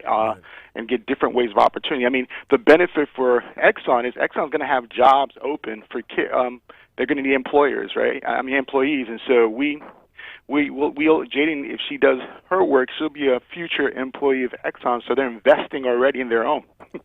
Jaden, going to get back to you here for one or two more questions. The first of which is, you heard Dr. Narcisse just a minute ago mention that a lot of Louisiana students remain Louisiana residents once they're out of school. That being said, do you have plans for beyond this year? Do you know where you want to go to school, or do you want to go directly out into the workforce? My plan was to go to BRCC just to get some more experience, also do an internship there. And then further on, after I finish that and get hired into Exxon, I'm going to go to school and still further my education for engineering. School's back in. I assume that you've been talking with your friends about this program. What's the reception from your friends? What's the reception from your classmates? My coach, she's a biology and a physics teacher, so she gave me an opportunity to talk to the freshmen about STEM and about furthering their career and having them an opportunity of trying to figure out what they want to do. Coach in what sport? Cheerleading. Oh, cool! Very cool stuff. Well, good luck to you in your senior year, Jaden. I mean, time to buckle down once you're back at school and get things straight. BRCC is going to provide so many opportunities to follow this path as well. So you are just getting started. Thank you so much for joining us, Jaden.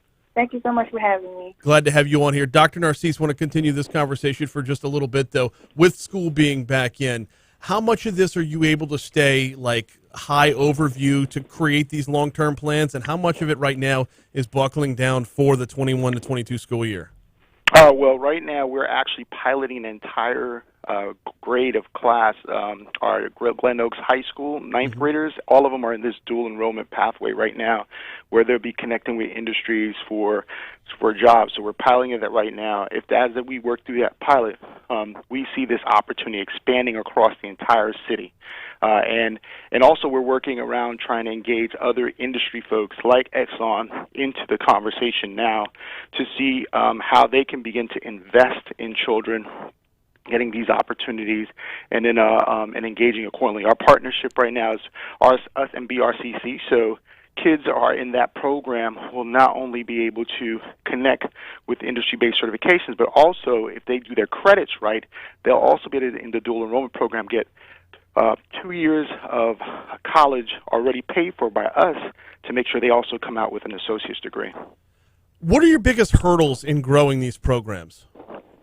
I think, there's a lot of factors. I mean, the big thing around the program first is you got to get everybody to believe it can work. I think so.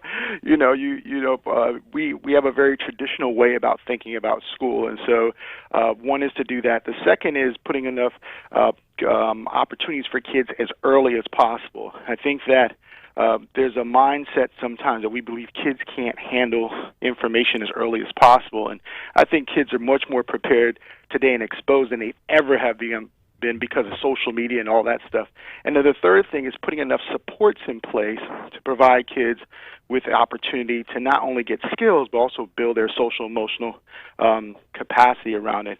And I think that really helps them to move in a different space. I mean, if I really all had it my way, and the program that I'd love to see happen, I think we should also be having kids do residencies. So when they go to work for internships with Exxon Mobil and they're learning, they're also getting paid for it. So imagine, like, instead of the child going to, work at Burger King or McDonald's or something like that, they're in the field that they want to be in, but they're also getting paid hourly on their off hours. And so now you keep them constantly thinking in that profession to build where they're going to be in the future. 100%. You mentioned about the how kids are exposed to more things on social media early. I have no doubt that younger classes would be able to intellectually grasp what's going on, that have the aptitude for it. But what kind of minimum age, what minimum grade would you set for having the maturity to be in a workplace? Yeah, I think, it's all at different levels, right? I think kids as early as from the time when they're about to start middle school, you can start working with them to think about types of professions and exposing them at an earlier age. I think what you do in the even earlier grades is, like we always do, is we talk about different professions that they have, but then you start pushing them into starting to see the technical components of actual pathways. Not just, hey, you want to be this when you grow up, but like, hey, look what they do around this, or, giving them some type of aptitude test to see what their strengths are as early as possible so, they can see what they're really good at. And then, you foster that over time. I tell folks it's like athletes, right? Athletes, they get fostered into becoming great athletes, right? I mean, it's no different with learning. I think sometimes the challenge is, we don't put learning in the same type of realm as that. And kids become what they become because families and how they grow up foster things in them to learn in a particular way or be engaged in the communities in different ways. And so I think that you have to kind of do the same concept with children in schools. Yeah, and in the meanwhile, companies like Exxon Mobil, Baton Rouge can help partner up and really show those real-life applications, make it very real. You mentioned that residency aspect. That would be like your version of the name, image, likeness, right? Pretty much. Well, good luck in the upcoming school year. I know there will be numerous challenges along the way, pandemic-wise and whatnot, but we appreciate having you back on.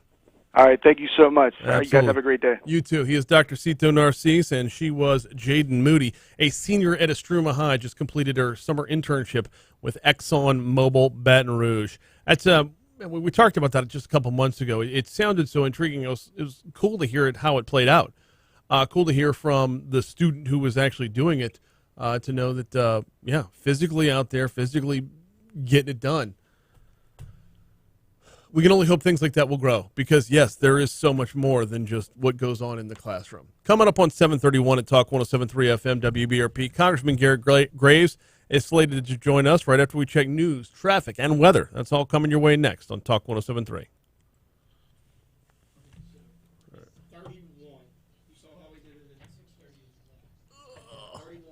I'll be right back, y'all. I gotta dump my coffee and rinse my cup.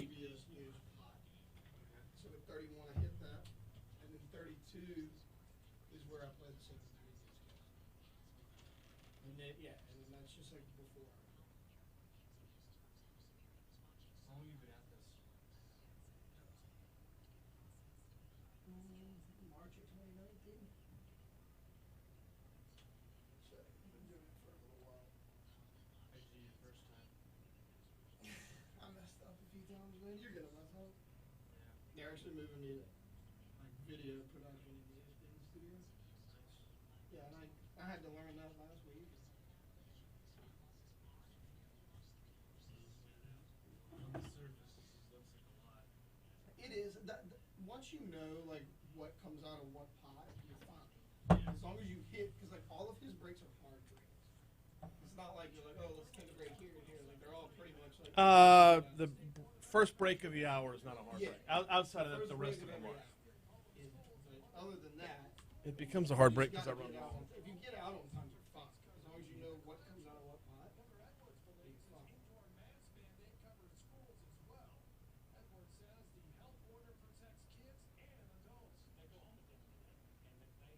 But like these interview segments are like 15 minutes, so that's when I'll type up something, I'll pull more audio, I'll do whatever. Because like during the interview, you just have to pass it.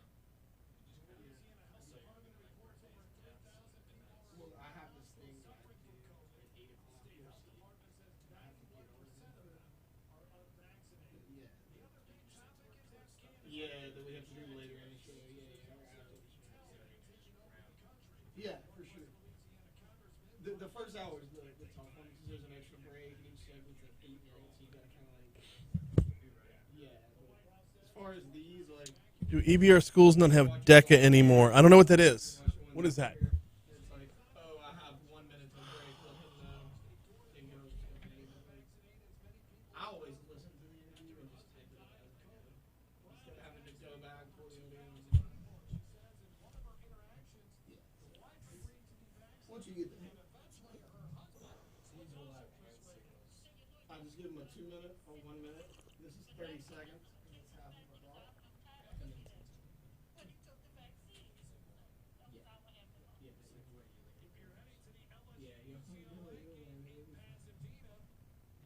Local ordinance out there says you'll need to wear a face covering while watching the game inside the Rose Bowl.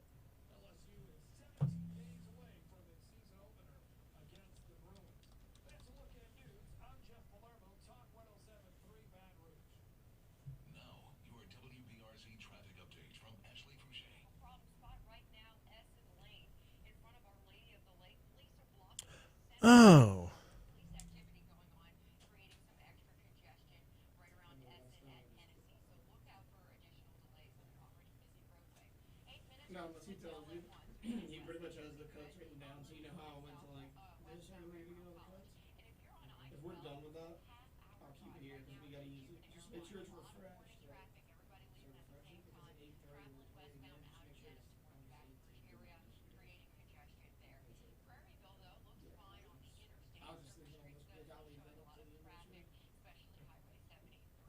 See an accident reported at WBRZ Traffic on Twitter. Report is brought to you by Shawbells, where you can get free tire repairs on all household cars when you purchase new tires. It's all part of the Charlie's Dozen. You got Garret already. Yep.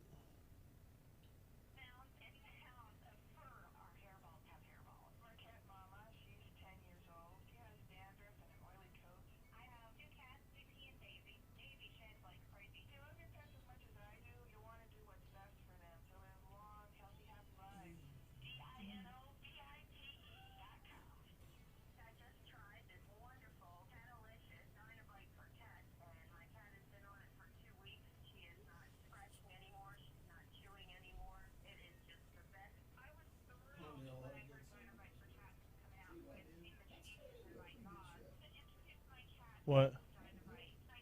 Yeah. Oh, hey, kill the mic for a second.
737 Talk 1073 FM, WBRP, hoping to hook up with Congressman Garret Graves here in just a minute. In the meanwhile, thanks again to Dr. Cito Narcisse for hopping on board to talk about the summer internship program with Exxon Mobil of Baton Rouge. In fact, there he is right now.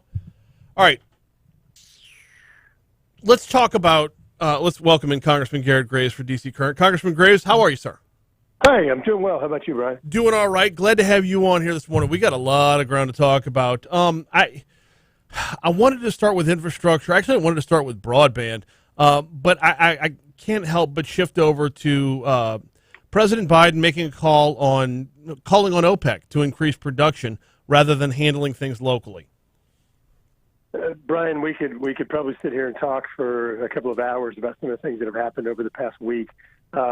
Really just surreal to watch an American president, on the one hand, do an executive order to stop domestic energy production, to decide just yesterday that they're going to appeal a Louisiana federal judge decision to prevent them from being able to stop energy production in Louisiana and other states, and then in the very same breath to go out there and go ask Iran and Saudi Arabia and Russia and other countries to supply more oil for the United States and other countries. I mean, it's just like, which country do you think you are possibly representing by making decisions like that? Let me say it again. You're taking legal actions to prevent energy production in Louisiana and other states, and in the very same breath, you're telling other countries, the countries that don't share American values, that you want them to supply our energy. Really awful.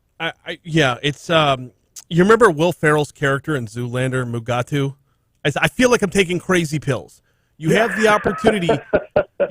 You have the opportunity to have complete control and oversight over any regulations, any safety, any environmental precautions you want to take. You have the opportunity to make sure you're in charge of how safely and how green it is, but you forego that to send it to people who have traditionally not liked us. Well, somebody just needs to go to the White House and remind the president that he's representing the United States, not representing Russia, not representing Iran or other countries. And then you talk about from the environmental perspective, Brian, U.S. energy is actually, in fact, in the Gulf of Mexico, you have lower emissions per barrel of oil, lower emissions per cubic foot of gas in the Gulf of Mexico than virtually anywhere else. It is incredible. That makes no sense from an economic, environmental, or just an American perspective. Congressman Garret Graves is our guest. This is D.C. Current. We do it every week. We got to shift gears and talk about broadband a little bit. You've been hard at work in this regard. You've been working with stakeholders when it comes to increasing access throughout the state. Give us the lowdown. What's been up? Well, so here's what's going on. Look, you live in Baton Rouge. You live in Denham, Gonzales. You probably have pretty good access to fast internet connection. You start getting just on the outskirts of these cities, and then especially out in some of the rural areas, it's a very different story. And as you know, Brian, we've had a lot of kids that have had to remote school. We've had parents that have had to remote work. And so you put all this demand on the broadband signal, and I'm sure you, as well as virtually everyone who's on here today, has had that situation where your Zoom meeting or Microsoft Teams meeting or whatever has frozen, your connection was bad. These folks experience it every single day, all day long, speeds and capacity that aren't anywhere near where they need to be. Congress has put billions and billions of dollars into broadband programs helping to expand this network around the country. The problem is that the way the dollars have been allocated, some of it goes to schools, some to the state, some to the parish, some to healthcare providers, and some even to individuals. And so we've got to have somebody come in that is looking at this holistically, making sure that we're not spending money tripping over each other, but spending money in a way that's truly going to help improve access for communities all across Louisiana, especially in these rural areas. So we're going parish by parish, meeting with them, explaining to them the dozens of different funding sources that are now available, and making sure that they're being used in a manner that's going to be most efficient in terms of improving that broadband capacity, or just improving internet connections for schools, for remote workers and folks all over the state. What are our biggest challenges here? Is it actually getting the fiber in the ground, or is it the funding? I mean, are we dealing with topographical challenges throughout the state? What are we looking at? Well, there are a number of different things. I mean, look, it is regulatory. In most cases, it's simply getting the fiber in the ground. You have areas that it may not be economic to have Cox or ETEL or AT&T or whoever to come in and do fiber if it's only going to provide a connection to 50 homes. And so that's where some of these programs come in and say, well, look, that we're also going to bring some telehealth dollars to the table. We're going to bring some rural utility from Department of Agriculture dollars to the table to help out some of the farmers in precision farming. And you start being able to make an economic case by pooling the funds together. And so that's really the big problem. It's just the economic case when you look at it individually versus looking at it holistically from an economic development, telehealth, again, farming and other things. So that's really what we're trying to coordinate. We've got to get more fiber in the ground. And in fact, just to tell you how big of a problem this is, there really isn't a comprehensive map showing where we have fiber and where we don't.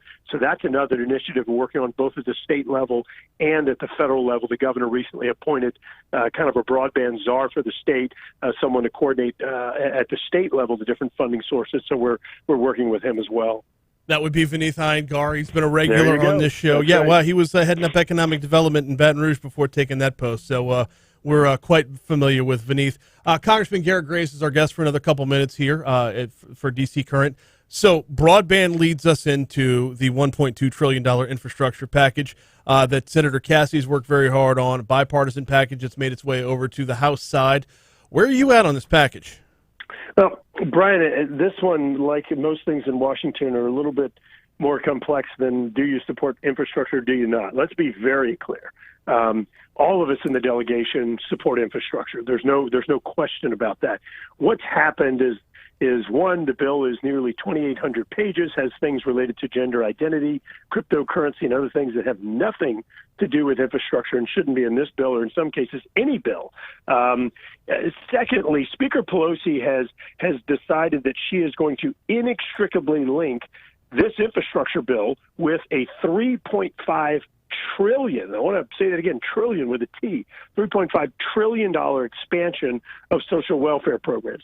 That's an absolute no-go. It's a showstopper. If Pelosi is going to link them together, she kills infrastructure. But I want to say it again.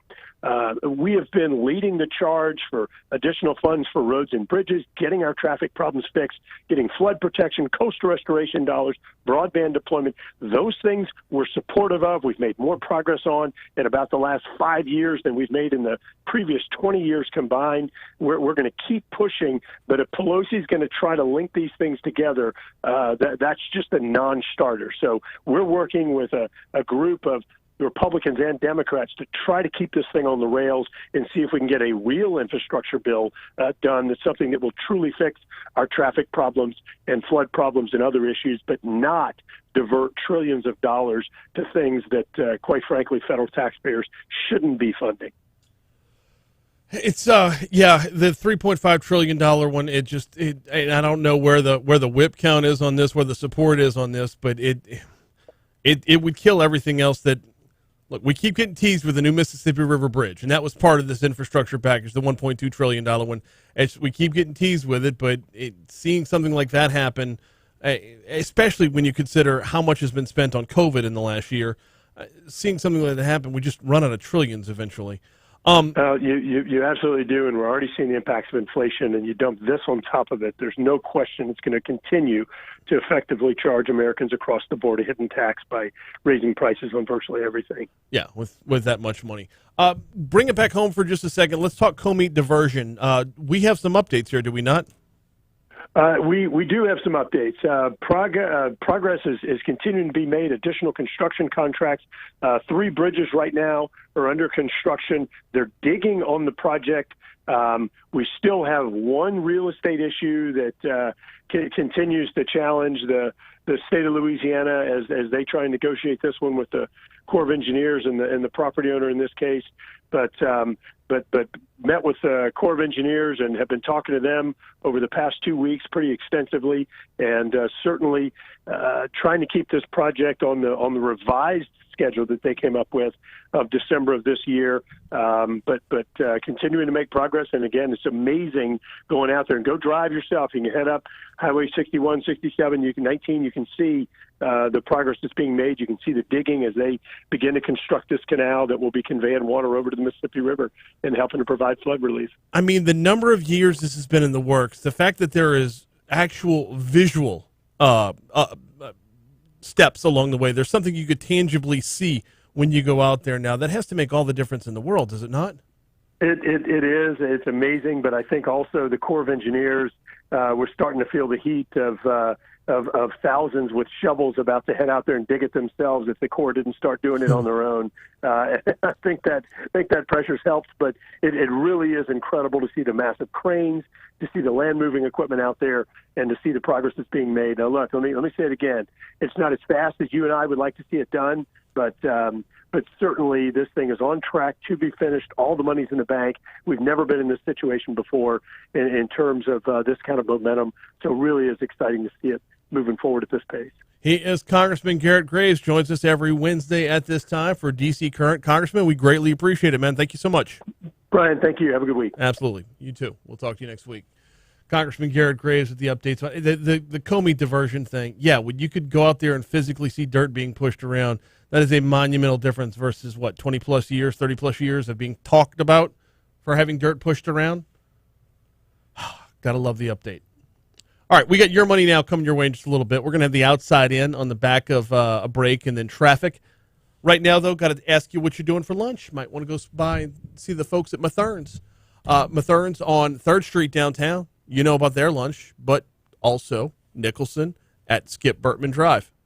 Right across the street from Tiger Stadium. Full-service grocery store, full-service lunch. You name it, you can get it over at Mathern's. And, oh, by the way, as you're moving kids back in this week for the start of school next week, if they're moving into the dorms and they need those small appliances, like a little dorm fridge, like maybe a little toaster oven, convection oven type thing, you can get it over at Mathern's right now. Let me tell you about this, too, the Mathern's app. Knock out your grocery shopping without even getting out of the car. Don't worry about the mask mandate if you're staying in your car. Get your grocery shopping done via the app. You can do your shopping before you even leave work. They'll bring it out to you when you get into the parking lot. Boom, you're done. I just saved you an hour out of your week right there with the Mathern's app.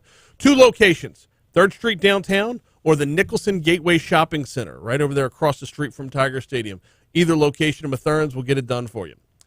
We got Your Money Now coming your way right now. Then we'll take a short break. We will check traffic, and it looks like there's plenty of it to check. Then we'll back in it. We'll step outside of East Baton Rouge Parish with the Outside In presented by BRPT Lake next.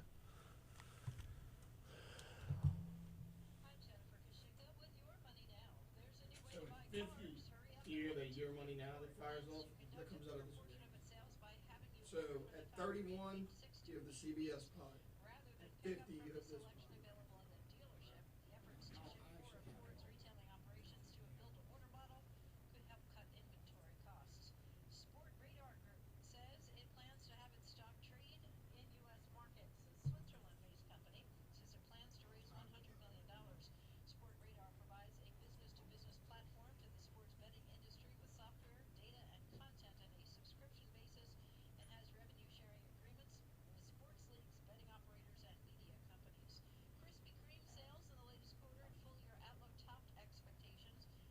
Krispy Kreme, man.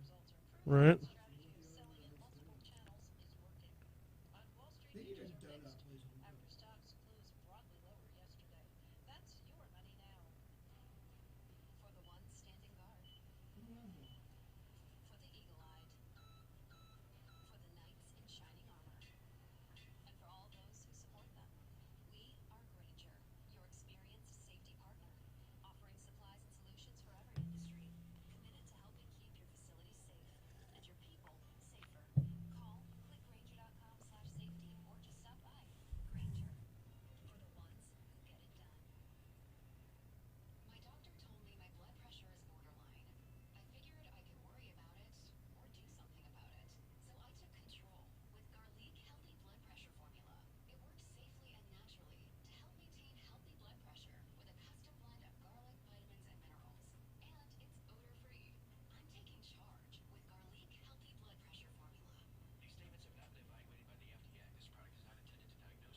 can have runs for 2 minutes.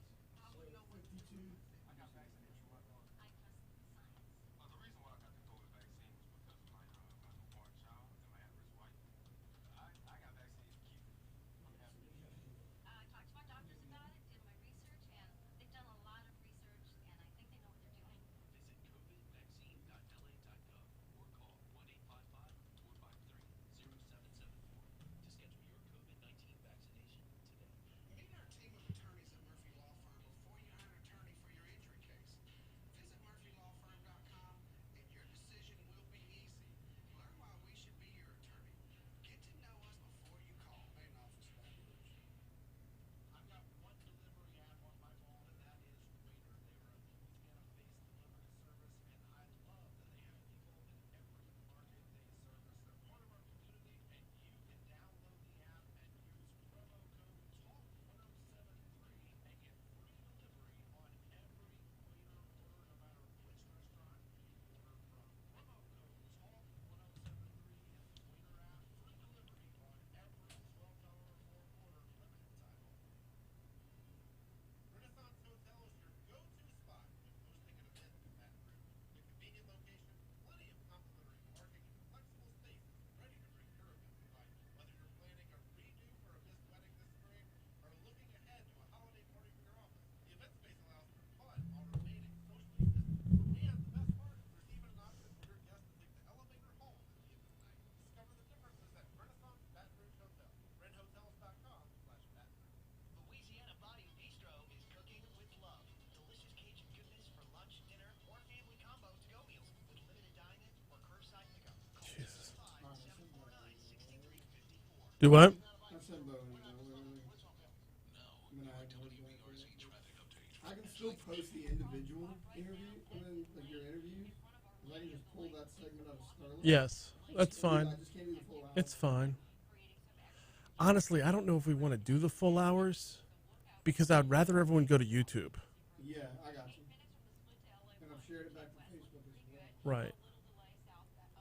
Well, I mean, we still need to until I'm told to stop doing it, but why would I want to cannibalize myself? No, yeah, I agree. See an accident? Report it at WBRC Traffic on Twitter. This report is brought to you by Shawbills, where you can get free tire repairs on all household cars when you purchase new tires. It's all part of the Charlie's Dozen, and it's only at Shawbills. What are we doing here? All right. You good? Yeah. Yeah.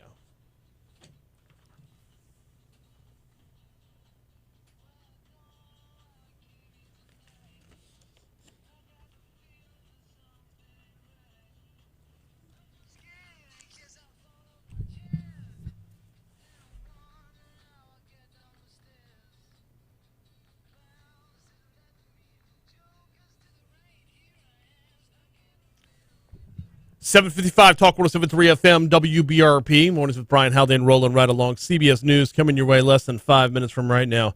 Hey, thanks again to Congressman Garret Graves for hopping on board. Lot of ground to cover there. Oh, man. Senator Cassidy's got some work to do to convince House Republicans to vote in favor of that $1.2 trillion.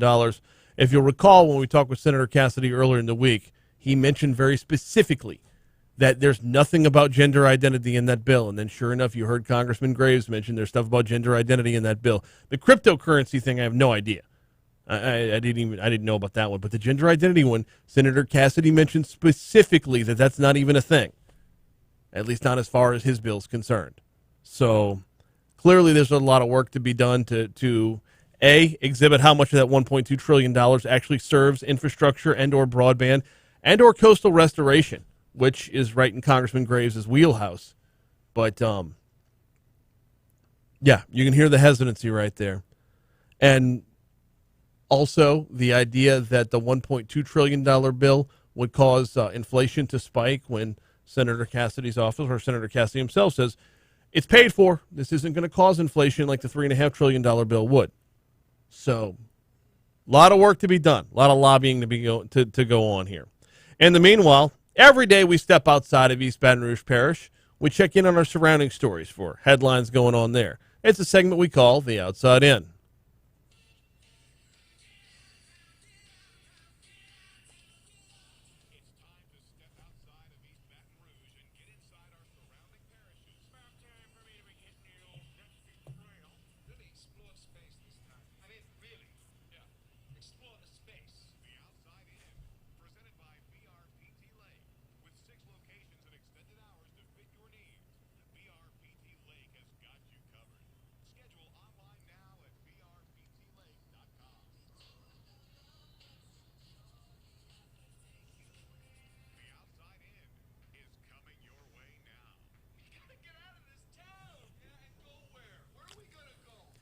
We talked about it during Legally Served. A former Livingston Parish Sheriff's deputy will go to trial next May for his alleged role in several sex crimes involving children.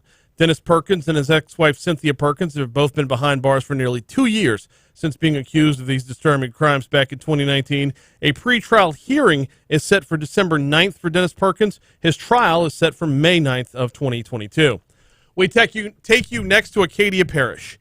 Eagan, Louisiana, to be exact, population 616. The big city of Eagan. The big city of Eagan. One of those 616 is accused of some pretty heinous things.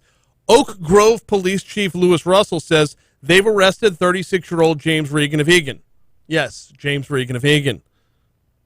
He's being held without bond and facing numerous charges. Now, you might be thinking Oak Grove is like 2 hours away from Eagan, and if you are, well, kudos on your obscure Louisiana geography skills, but herein lies the story. Russell says they were first contacted by a watch group called Creep Catchers in late July, and once Regan of Eagan sent explicit photographs to their undercover officer, they approached the district attorney. They then set up a meeting that Regan drove over 2 hours to, where he was busted. He thought he was meeting an underage girl back on August 9th. Spoiler alert, it wasn't an underage girl. Booked on an outstanding warrant for indecent behavior with a juvenile and computer-aided solicitation of a minor. A search of his car found a number of sexually related paraphernalia, which showed intent as well. Last stop, Ascension Parish, where a jailed FBI agent appeared in a video conference court hearing Tuesday and pled not guilty to sex crimes involving children. According to Leah Skeen of The Advocate, David Harris, 51 years old, arrested back in June. His arraignment marked the second court appearance since his arrest. Here comes CBS News. Creep catchers. Creep catchers. Oh, yeah. Sounds like something that would originate in Eagan. Yeah. James Regan of Eagan. I like that.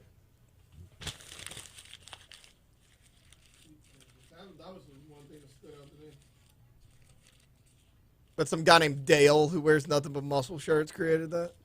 Probably. It's like, well, if we're catching creeps, why don't we just call it the creep catchers?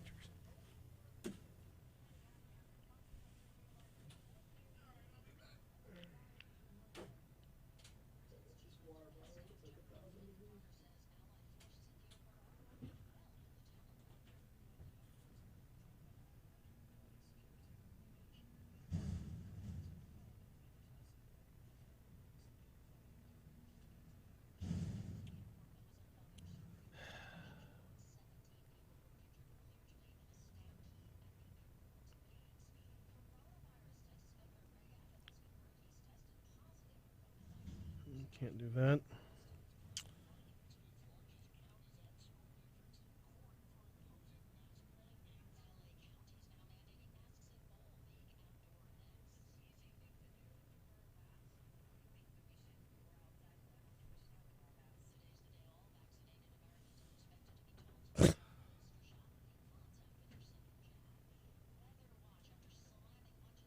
No, yesterday in Pine Hill we had a segment where I played like the judge. Okay. And him and Jeremy, they were going like, this team's projected to win this many games. Do you think they're going to win more than that or less than that? Yeah. And like one of them would make an argument for one, and then I'd have to agree with one of them. It went really well. Kill my mic for a second.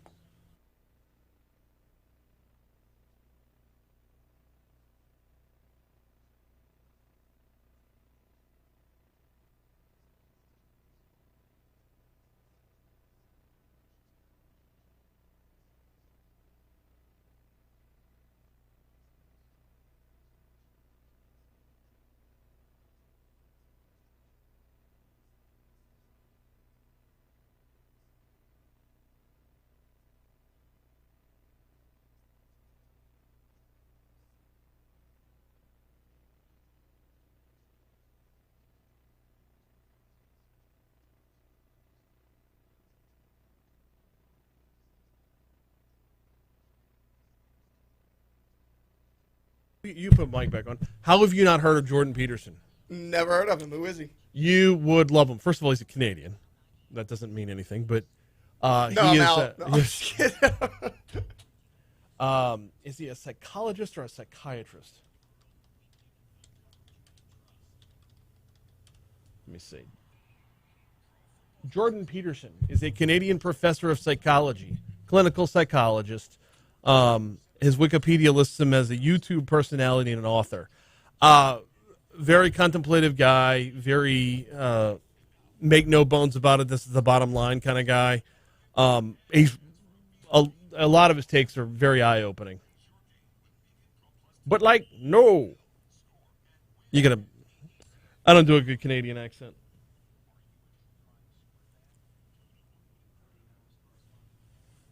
Here. Isn't Moriarty the name of the bad guy in Sherlock Holmes? I think so. I think you're right. It is. It's James Moriarty.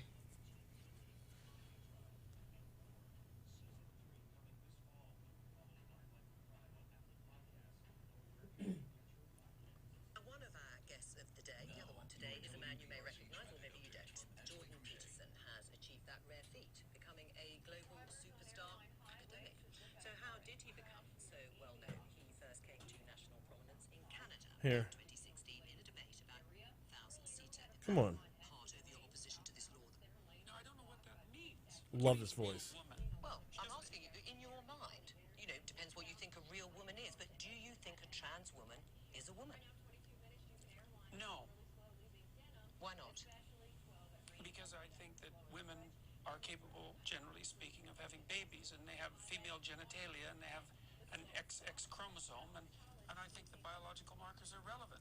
It doesn't necessarily mean that I don't think that people should be treated with respect and dignity if they happen not to fit easily I just forwarded it to you.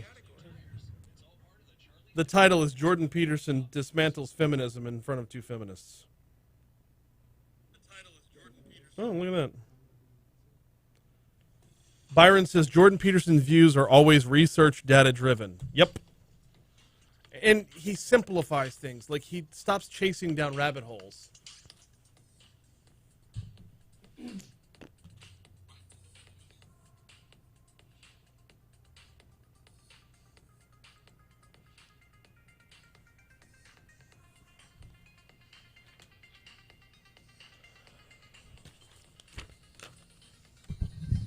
.805 Talk 107.3 FM WBRP Hour 3 in mornings with Brian Haldane coming your way right now. Brian here with you. Taylor Sharp producing.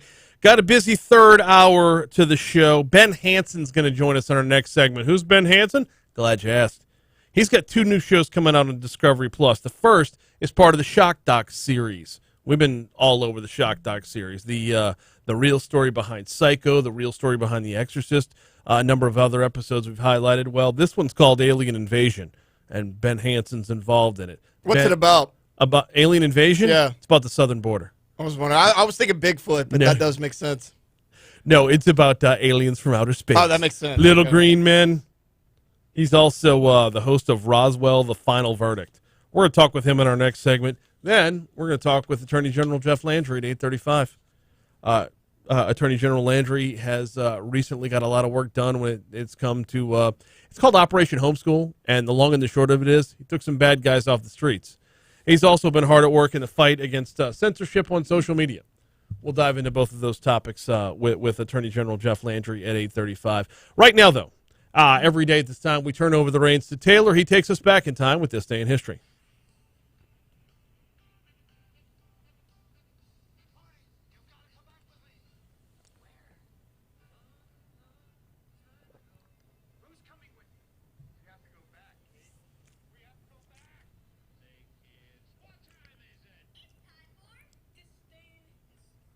Okay, Brian, we start in 1769. As you would. It's a little ironic of a story. Tell me how unlucky these people were. So on this day in 1769, a lightning strike on Bastion of San Nazaro in Italy ignites 90 tons of gunpowder, killing 3,000 people. Oh, that sucks. You think your day is going bad? No, that's you can't get much worse than that.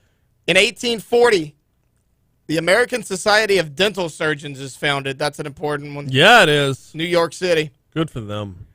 1868, French astronomer Pierre Janssen discovers helium in a solar spectrum during an eclipse. Cool. So helium was And ever discovered since today. then, balloons have floated. That's it.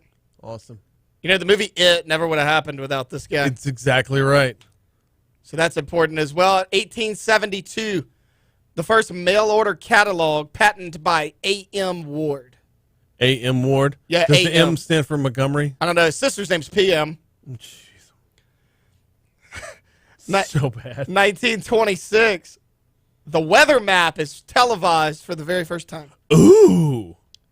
All right. And they didn't have, like, green screen or chroma key technology. Actual map. Yeah, there's a guy holding it, too. Put it up against like, the camera. Like the Fenway Park scoreboard of maps. Yeah. Yes. Just changed it as it went. 1963, James Meredith becomes the first African-American to graduate from the University of Mississippi. Okay. Just down the road. Yeah. Well, not just down the road. It actually takes a while to get to Oxford, but, you know. 1986. I looked at the numbers on this. Pretty good contract for back in 1986.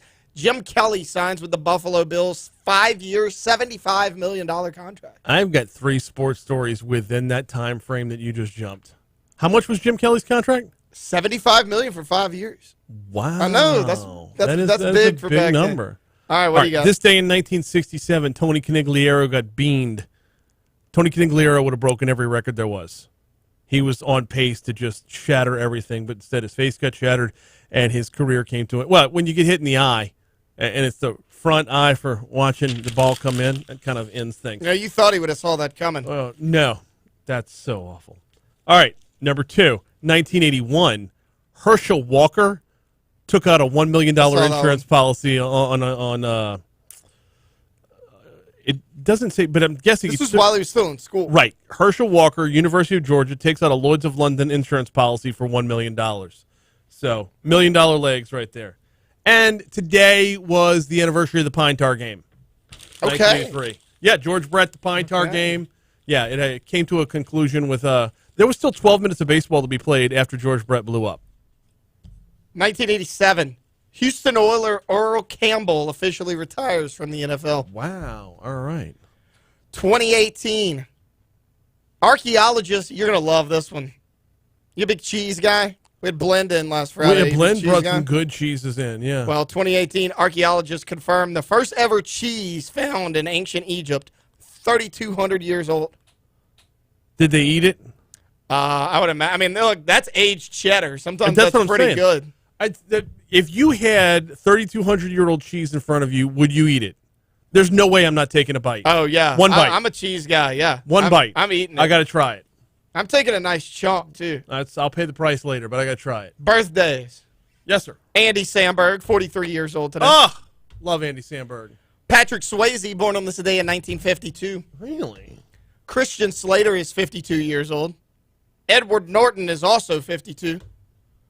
Roberto Clemente, born on this day in 1932. Love it. Robert Redford is 85. Yep. You ever seen Jeremiah Johnson? No. Good movie. Watch it. Okay. Former NFL tight end and New Orleans Saint Jeremy Shockey, 41 years old today. Yep. Nice guy. Also, Malcolm Jamal Warner.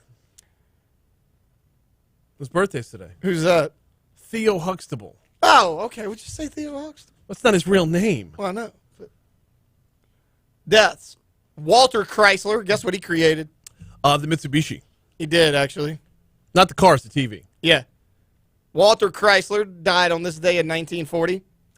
And former Louisiana Governor Kathleen Blanco, 2019. Wow. National days. Helium Discovery Day. That's not a thing. Helium was discovered on this You're day. just making them up. It's like, it's Robert Redford Day. No, it's his birthday. It's Theo Huxtable Day. Bad Poetry Day. Okay. Birth Control Pills Day. Okay. Mail Order Catalog Day.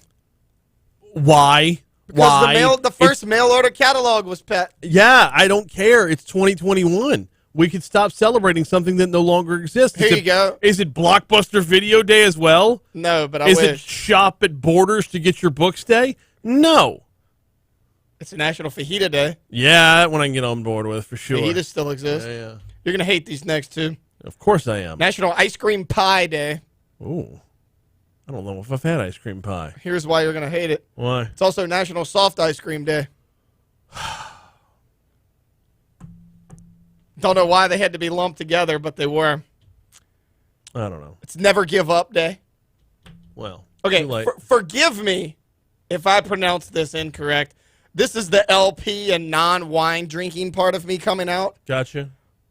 Pinot Noir? You nailed it. Okay, it's Pinot Noir Day. And it is Serendipity Day. You ever seen the movie Serendipity? I think so. It's John been a minute. Cusack, Yeah. Kate Beckinsale. Yep. Solid movie. I remember it vaguely. Very this vaguely. day in history. I greatly appreciate it, Taylor. We are due up for a break. When we come back from that break, let's talk aliens. Let's talk a little bit about the new shock documentary, Alien Invasion, Hudson Valley, and Roswell, The Final Verdict. They're both coming to Discovery Plus. Ben Hansen hosts them, and he will join us next. What? He better be.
All good. We actually have 34 seconds. We'll have you.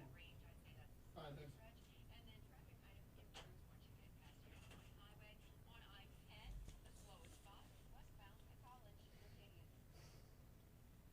See an accident? Report it at WBRC Traffic on Twitter. This report is brought to you by Shawbells, where you can get free tire repairs on all household cars when you purchase new tires.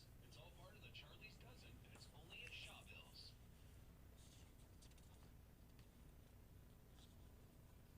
Here we go. Mm-hmm.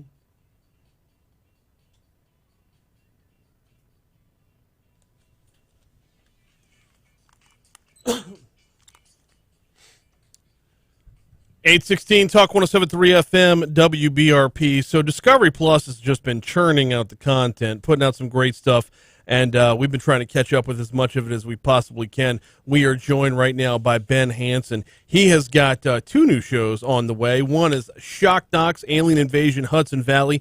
The other one, Roswell, The Final Verdict. Ben, welcome to Talk 107.3. How are you, man? Good. Good morning. How are you doing? I'm doing very well. Glad to have you on here. Glad to be talking about this because both of these are they're going to be. I get roped in every time, man. I really do. The Shock Doc series has been fantastic. Roswell, the final verdict, I'm looking forward to as well. I got to start with this, though. In your bio, it says Ben is a former federal agent and a UFO investigator. How do you make that transition? Well, they are two separate topics. I didn't do anything with the UFOs while I was with the government. Okay. But I was always into the UFOs, so it wasn't really like a transition for me. It's just that when you sign up with most government jobs, they want to know everything about what clubs are you part of, organizations, do you have other employment, and I couldn't obviously do both at the same time. But I do think that a lot of what I did there, which was mainly interviewing victims and perpetrators, did transition. It was like a lot of these people, especially in these abduction cases, they suffer real trauma. And when you're talking to them, I get a sense of real genuineness. It's really hard to fake. And so that kind of helps me, and also just kind of putting together a case and trying to remain as objective as you can. Let's talk about that objectivity as well, though, because it can get easy to chase stories and chase rabbit holes. What do y'all do in your investigation that sets things apart? Well, I try, whenever I have a team go out, I try to have people with differing opinions, different backgrounds.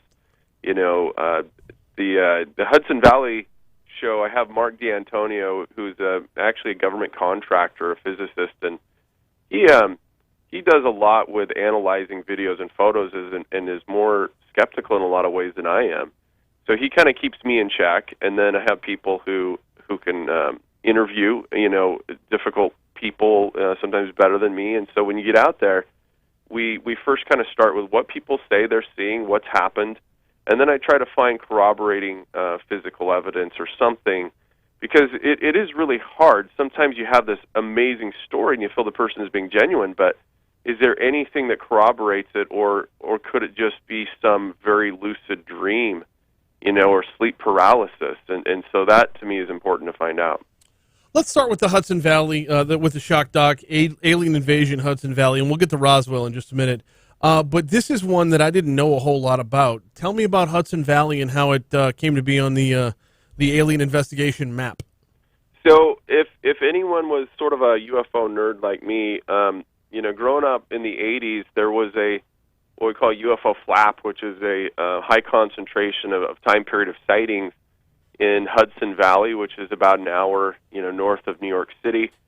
And all throughout there, the whole, couple of summers during the 80s, people were having these not just sightings, but now we learn from the beginning of the century until now, they've had real close encounters. I'm sometimes very terrifying things that a lot of people, we didn't have internet, obviously, in the 80s, and people weren't comparing notes or really talking to each other until now, and we find out how prevalent it is. Why Hudson Valley? What is it about that area that is attracting aliens? Well, that's the big question, right? Whoever they are, is it because they're interested in the people? Is there something with the region? Is there, looking at the geology, we have to look at everything and say, well, there are theories that certain types of rock or water, either have energy or, could be a place, as crazy as it sounds, but is there a place for them to enter, through some sort of dimensional shift or something? And, everything's on the table. I think we did get some good leads, but it's still a big mystery. Ben Hansen is our guest. He's got a couple new shows on Discovery Plus, one of which we're talking about Shock Docs, Alien Invasion, Hudson Valley. The other one we're going to get to in just a second. It's Roswell, the final verdict. But, Ben, you mentioned Mark D'Antonio as part of the team on the Hudson Valley one. Who else is on that team, and what do they bring to the table? Melissa Tittle is a producer from another network who has always been into these different subjects, and she appeared, on many of her own shows, going in and asking the tough questions. And so I think with her having that, like I said, a lot of this is kind of traumatic for people, and even when I was investigating really nasty stuff like child sex crimes, I found that the female point of view was able to help people feel more comfortable to open up about some really difficult stuff. So Melissa is kind of our complementary part, of our team in that sense. And between the three of us, we can also cover a lot of ground. There were times where we were interviewing 2 or 3 witnesses all at once, and trying to compare notes and see what happened, because the valley is quite large. All right, let's broaden the conversation out a little bit. Just talk aliens in general. The U.S. government is now they're at a point where they're no longer denying UFOs, but that still remains the term unidentified flying object. They're not. I mean, since it's unidentified, it can't be confirmed what it is exactly. But has this shift changed the perception of what UFOs are and what they possibly could be? Well, I think for the general public, probably not. You're absolutely right. What the government, this latest report that came out, they call it the preliminary assessment for the Intelligence Committee. And when it came out, it was only really 7 pages long. And they basically say this is a national security threat. They said that many times. But also we don't have any evidence that this is our technology or our adversaries. And so they call it this other box. And they don't say alien or extraterrestrial like you're saying, but I really think there's not many options left. And the general public, 60% or more of them have already believed that we've possibly been visited. So now, like the government sees it from a threat perspective. They don't tend to, they're not saying that they really care who they are, but why wouldn't you? What kind of technology do they have, and what do they want? I mean, that's the next question. Which brings us, you say, the number of people who believe that aliens have already visited. That brings us around to what's possibly the most popular storyline there, which would be 1947, Roswell, New Mexico. Your show's called Roswell: The Final Verdict. It's actually already out on Discovery Plus. Has been streaming since last month on Discovery Plus. Roswell: The Final Verdict. What can folks expect to see here? So if you don't really know much about it, and most don't, they know it from pop culture, this is an excellent summary of everything that happened. It's a 6-part series. And the newest thing that we bring to it, however, is AI software that takes a look at video testimony from these witnesses who are now dead. And it's actually quite accurate, developed by University of Maryland, Dartmouth College. And it's able to look at micro-expressions and tonalities of the voice and everything to come up with about 92% accuracy as to whether the people are telling the truth. So if you put that all together, you've got dozens of witnesses who not just saw debris that was unusual. We're talking about bodies. We're talking about where they were examined and where they were taken. So this is it's really quite compelling if you get through the whole thing. So it's multifaceted. What went on with the Roswell, or following the Roswell storylines, is multifaceted. First of all, you got to start with, was there a crash? Secondly, with so many similar accounts going about discrediting witnesses. So let's start with that. If there's a crash, there's evidence of a crash, correct? Yeah, and there definitely was, and in fact, we can call it a conspiracy by definition too, because the government changed their explanation of the crash at least 4 times. And each iteration of it became even kind of more ridiculous. So it's like there was a crash, there was debris, and so now we're determining. The big question is, well, was it from out of this world? Right. So the next part, and this you talked about this with the AI technology and whatnot, would be the witnesses themselves. That is going to play a big role in this series. The part I want to get to is Episode 5. Episode 5 is titled Alien Autopsy. This is something that would be the ultimate game changer in any conversation, no matter how conspiratorial, no matter how far down the rabbit hole you might think you would be, this would be something that would be definitive. How far do we get with this? Well, I think that if you can't convince people that it was not a weather balloon by now, that there was something that was non-conventional, that it's more than likely not from this. If you can't do it by now, I don't know that you can, because we've done everything except have the government come out and bring the debris, right, or bring the bodies and say, okay, we have them. You could take this to court, and that was kind of the premise. You could take this to court, and just based on, if you want to call it circumstantial, well, you've got dozens and dozens of witnesses firsthand. You could prosecute this and say beyond a reasonable doubt this happened. And so that's kind of the frustrating thing, is that the secret keepers, whoever they might be, they don't have any more, I guess, leverage to come out and say, because like, well, you guys have pretty much figured it out. Why do we need to confirm it now? I mean, but to keep this secret for that long, though, it's just you're talking 1947 to today. That's a lot. It is, but you got to remember, back in that time period, people really kept their oaths with the military, and for the first time that I know of, we have several incidents of death threats made by the military to these witnesses.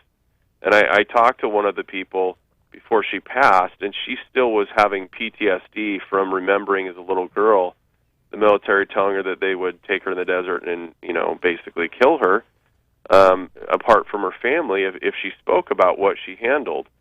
And so it wasn't until about the 70s and 80s where they're looking around like, well, people aren't dying, maybe we can start talking about it. Right. So that's I think the primary reason it took so long for people to finally start discussing it. Will we see a time where this is completely out in the open and accepted? Like, it no longer pointing fingers about conspiracies, just we are where we're going to be? I hope so. My fear, though, is that when you're this far down the road, at least from the government's point of view, if they do come clean, then it would further erode, the public confidence in the government altogether, and then say, well, what else have you not been telling the truth about? Maybe if they can make the case there was a good reason to keep it from us, then that would be great. But, that's what we're hoping for, is that one day we have disclosure. Well, yeah, you would have to hope that would happen before, another group of aliens just shows up at the front door one day.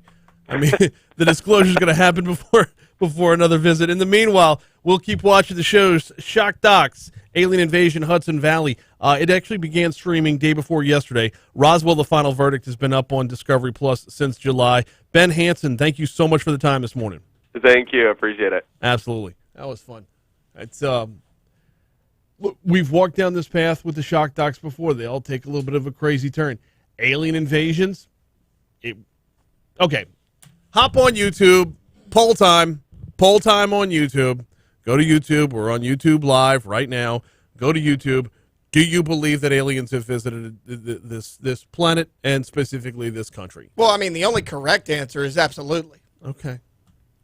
Look, I'm on board. I'm not even embarrassed to say it. I'm on board. Just the odds, the likelihood that we'd be the only ones out there. Now, the odds of someone else finding us are a little bit greater. I don't know. We'll talk to Jeff Landry next. Well, there's no segue there. From catching aliens to catching pedophiles. There's your segue. He was good, though. What I love... Oh. Yeah, it should all be in your email. Oh, you're right. No, if you just wanted to crib notes, I forwarded so you could copy and paste. Yeah. But it's also got his headshot.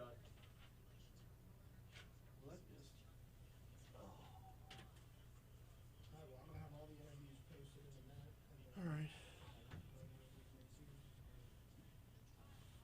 Adobe no work. Nothing you can do. I'm going to have to hustle to get over the rest of my Enneagram workshop. I'm so tired.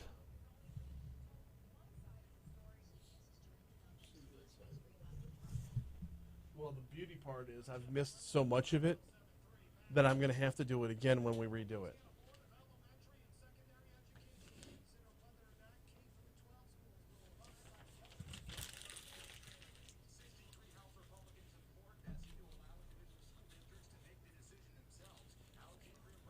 Typically, when I showed you all that audio that you pull, literally all you do is to hear something, make sure it's in auto cue. Plug in your headphones. Like if I wanted to hear what was playing off of the internet, you just hit the cue button. So you don't hear what's playing now. And if I want to play something, I can just hear it here, and he won't. Okay. It's literally as easy as just hit the cue button. And yeah, yeah. But cue is just in your ear. And if like you want him to hear what's in cue,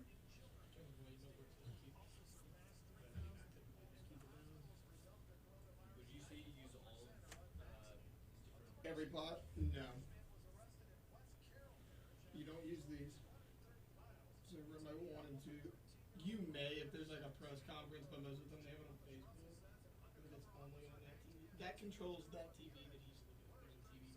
There's a TV facing him. Which, by the way, good news. It did not fall off the wall. This TV monitor here, is that what you're talking about? Well, I thought so.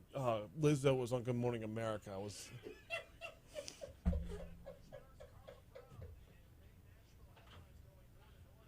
Talk over 7-3. Got him! Hey, Jeff Landry, how you doing? Doing good. We're gonna have you in like 3 minutes. Sound good? All right. You fired up about this interview. He should be. We're gonna cover a lot of ground. We're gonna talk about Fired up. I mean, I think he's like taking laps right now or something. Yeah. I had to make sure it was him. He's like, "Hi, what's going on?" I was like, "Yeah, is that you?" Yeah, what's up? I'll be in 3 minutes. That's perfect. The last time I had Jeff Landry on, I had Scott Angel on the same show. I'd never been called Braun so much in my life. There's only so much Southwest Louisiana pronunciation of my name. Braun? Yeah. I held that together as best I could. Try not to laugh when I was on the phone with him right after the loser thing. You weren't ready for that one. No, I wasn't. I held it together, though. You did. You did. One thing you'll learn about me, big Lizzo fan. Yeah. Lizzo's terrible.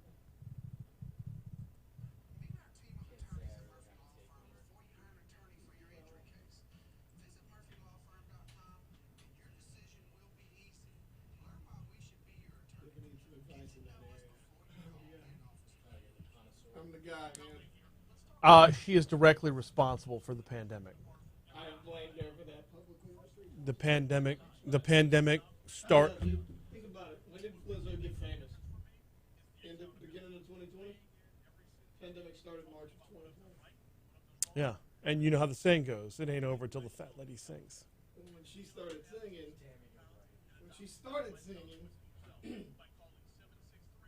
it was over. Yep, I'm telling you. Body shaming is not a regular practice around here, but Nothing but a damn. but Here's the thing about Liz. Here's why I actually know that. What happened? She literally wears these skimpy outfits, hoping someone calls her out. Remember she wore the lingerie to the Lakers game? Yeah. And people were like, "Don't wear that to the Lakers game." Why? Because I'm fat. Oh no, your ass is hanging out. There's an 8-year-old in the row behind you. That's why. That's why I don't like Lizzo. well, Yeah, she's literally exactly. Exactly. Well, It's not as clear cut crystal as she likes to make it. yes, Exactly. and there's also There's also a difference between body positivity and celebrating with Oh, there's a reason it's called morbidly obese. What the hell's going on? One of the biggest ones is obesity. But that's okay. so apparently. Oh, kill him.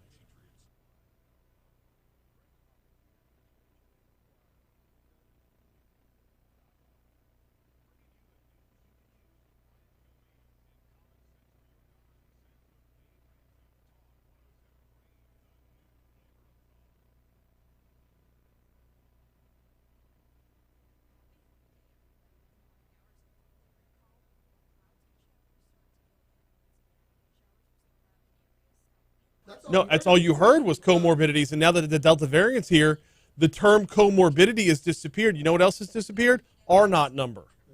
Now, the R-naught number is still out of control, but when it comes around to it, our East Baton Rouge's coroner says what we're seeing, those who are dying share the comorbidities. Doctor from Oxnard, those who are suffering the worst share the comorbidities in the ICU beds.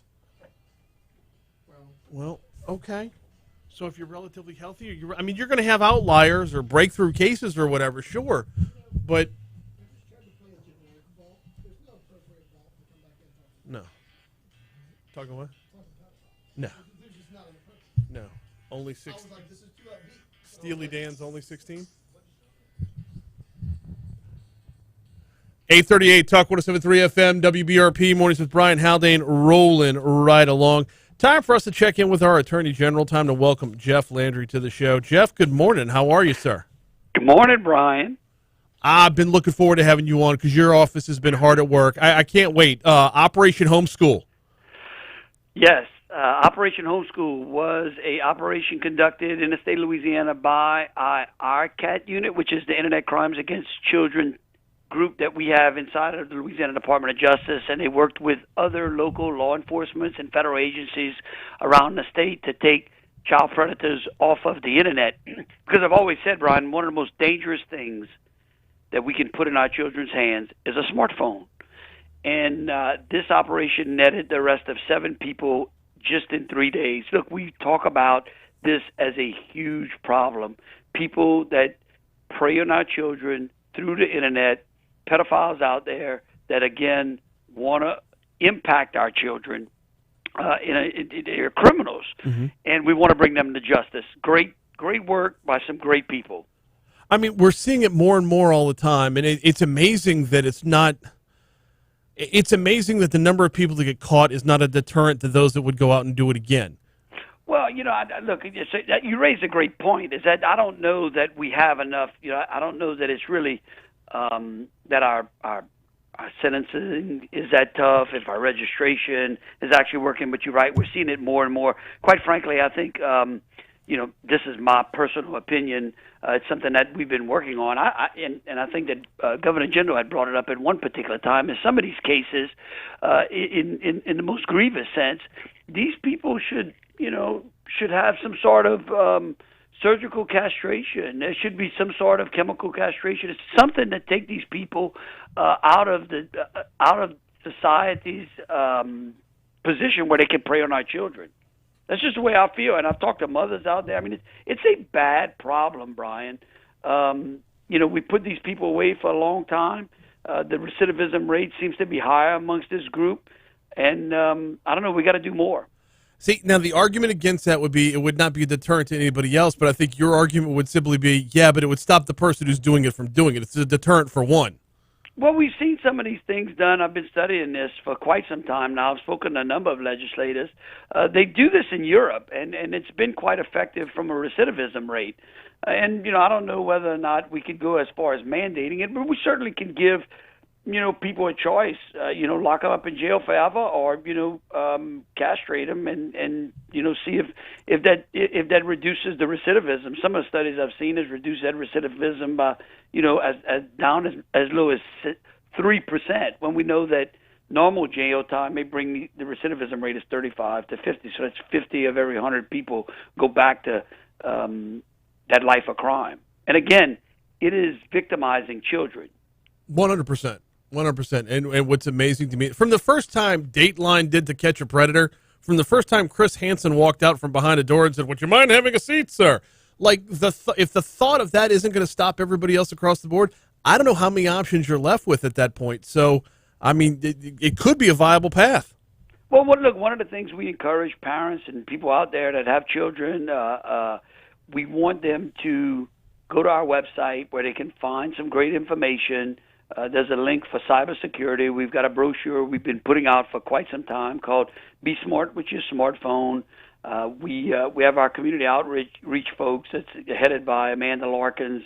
She and her people, spread throughout the state, talking to schools and people and parents and teachers about the dangers of smartphones. Most dangerous thing we can put in their hand. I'm telling you, it is. You know, we talk about and rightfully so, alcohol and drugs and other things that are dangerous to kids. But the most dangerous thing is the thing that every parent just drops in their book sack, and it's their smartphone. Look, I got my oldest is a freshman in high school, and I was asking a friend of mine who used to be a U.S. attorney. I said, what is the most dangerous social media outlet there is? What's the most dangerous platform? His answer was simple, whichever one she's on. It's a good answer. It's a truthful answer. And you're right. Yeah, very much so. It's part of why you see us pushing back against big tech. We've been doing that for quite some time. Look, one thing that we do at the Department of Justice is work every day to protect Louisianians. That's what we do. I think you just launched the natural segue right there, because I wanted to talk big tech. You and the Attorney General from Alabama have launched an initiative to gather info on social media censorship. Let's rewind the clock and talk about what got you on this path in the first place. Well, again, you know, this was 3-4 years ago when I saw the rise of big tech. I started ringing the alarm bells. I worked with a bipartisan group of attorney generals to start talking about the concerns that we had with big tech. And all we've seen since then is their continued censorship of information that we put out there. Remember, the Internet was born in order to create a medium of ideas, a place for exchange, a place for people to interact, to collaborate, to discuss ideas. It's like a virtual public square. And so on the public square, we get to talk about pretty much anything. Now, you can't, again, we know that we don't allow people to yell fire in a movie theater. Right. But again, we allow people to discuss things. And what we're seeing with big tech is absolutely dangerous. They're censoring all kinds of things. And we find out that some of the things they censor and the mainstream media picks up, we're finding months or years later to be actually truthful. So think about that. We're actually taking away from the discussion inside a public forum the ability to think about things, talk about things like that are truthful. Let's talk about like the pandemic, COVID-19. You know, 8-9 months ago, you would be censored for talking about the fact that it was born in a Wuhan lab, right? Because there was this narrative out there that it came out of a meat market. Right. Today, we know that there is a greater than not chance, it's talked about now and accepted in the mainstream media, that what was said back then and censored back then is probably more likely to be true. Just think about that one example. And so what we're doing is we're encouraging people to go to our website at agjefflandry.com. There's a link /survey /social media. There's a survey out there. If you're being censored, we want to know about it. We want to try to gather that data so we can understand the metrics of what's going on and see if we can take any type of action. Now, you and I have had this conversation before, and I'm going to ask this question the same way, and I will tell you the last time you answered this question, you converted me on this one. How is this the role of Louisiana's Attorney General? On social media? Well, because, again, number one, it's protecting what I believe is a First Amendment right? Mm-hmm. I mean, look, think about the types of regulations that you are under at a radio station, right? Mm-hmm. The types of things that y'all can't say, the things that y'all must allow on TV stations. Same. Social media should be in that same particular box. In addition to that, it's an effective consumer, right? So what effect is big tech censoring of consumers? So we've been talking about it in the political space, right? Let's talk about it in the product space. So if Brian has a widget, which is a great widget, best widget out there in Louisiana, and big tech doesn't like Brian's widget, they may censor your ads. They may censor people that talk about your widget in favor of some other widget that may be inferior to your widget. Okay. But it's their house, their rules, but you're saying that social media has moved beyond that. Well, no, that's right. It's not their house, their rules, right? They move their data. We exchange ideas over spectrum that's owned by the federal government.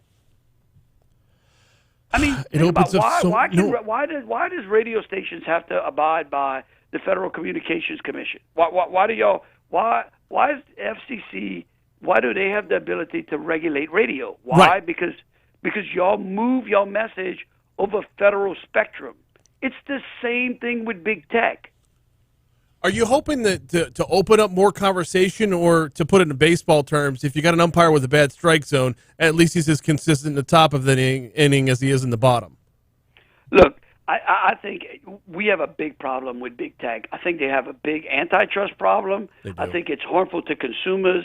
It's harmful to free speech. It's probably, I would tell you, the most existential threat to democracy is big tech. I got 2 minutes left with Attorney General Jeff Landry, and I always appreciate the time, sir. I got to give you these 2 minutes to talk about what's going on in New Orleans. You were quoted in the news either late last week or early this week about how the vaccination passports are opening the city up to potential lawsuits. Tell us why. Well, look, guess what? Yesterday afternoon in Monroe, in a federal court, a federal judge enjoined a university from mandating vaccinations on 3 students who took them to court, and we supported them, right? I think that is a crack in the dam. I think that if people, again, you can go to our website. We put out a news release on it. Judge Doty issued that injunction against VCOM, against 3 medical students, basically against VCOM in support of 3 medical students, where they were trying to mandate them to be vaccinated. This is a problem. Brian, look, here's what is amazing to me. The most rhetoric we hear about mandating vaccination, forcing people to make a particular health choice, comes from a group that is supposed to support freedom and the ability of people to choose, right? They want to be inclusive rather than divisive. All of these types of policies, when you mandate things on people, you don't unite them, you divide them. And so instead of looking at ways under which we can come together in order to beat back this pandemic and to save lives, it's like a one-size-fits-all. I think that it's absolutely opening up the city to a tremendous amount of liability and lawsuits. I think that it does nothing to unite us. I think it's problematic from a number of fronts. On top of, it's wrecking the economy. Now, this is a school that wanted to do it, not an entire city, though. Well, it doesn't matter. They're No, a I'm state saying, actor. but what I'm saying is, if you translate that to New Orleans, you exacerbate the problem, not make it simpler. Absolutely. No, absolutely. That's exactly right. You're exactly right. And let me tell you something that's amazing to me. I saw another headline yesterday, and I know we're going to run out of time, but there was a headline saying that the city of New Orleans is going to put an employee, at the door of every business. Now, do you know the millions upon millions upon millions, tens of millions of dollars that taxpayers around the state, not in the city of New Orleans, but all over the state, put into New Orleans through our legislature, the amount of money that it's passed through the general fund to support the city of New Orleans? If the city of New Orleans has enough money to put a person in front of every business to check their vaccination cards, I don't think taxpayers around the state should be footing their bill anyhow. Well, if they have enough money to do that, they need to be beefing up NOPD, but that's another discussion for another time. Yeah, let's talk about that one next. I did a big feature of that yesterday, actually in New Orleans. Brian, great. Well, I tell you what, you put one employee in every business. I could sell that under the guise of creating jobs. Well, I know, but why are we footing the bill when crime is out of control? They're not paying their police officers, their firemen, their first responders. Give me a break. He is Attorney General Jeff Landry. We are just straight up out of time. Attorney General Landry, thank you so much, sir. We'll talk to you soon. Always a pleasure, Brian. Yes, Thank sir. you. Yes, it is. Great day. Yes, sir. 8:51. We blew right past your money now. I don't even care. That was fun. We're going to close it out next on Talk 107.3.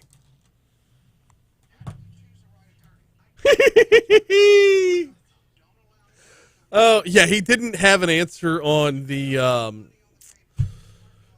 his answer on the Facebook question wasn't as good as it could be. He's got a point. He's not articulating it well.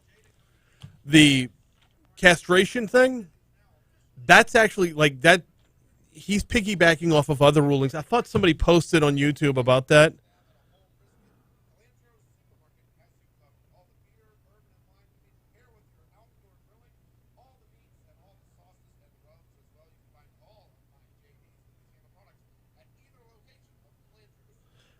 Where is it? Did I close? I did. I closed out YouTube to open up the thing with the.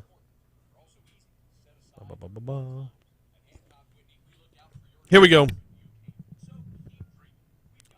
Renee says, "Isn't that like cutting off the hand for stealing?" Not necessarily.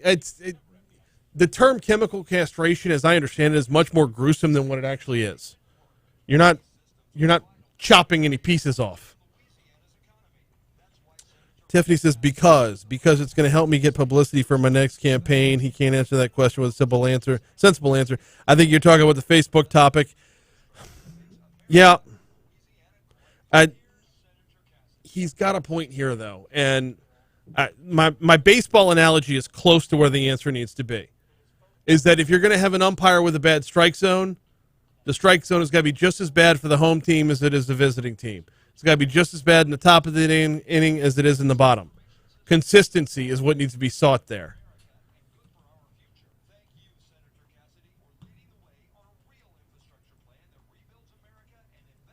The antitrust thing is a legit argument as well. Oh, look at that. Tiffany says, medical students who are suing over vaccinations. That's frightening. You'd be shocked the number of medical professionals who have quit their job over vaccinations.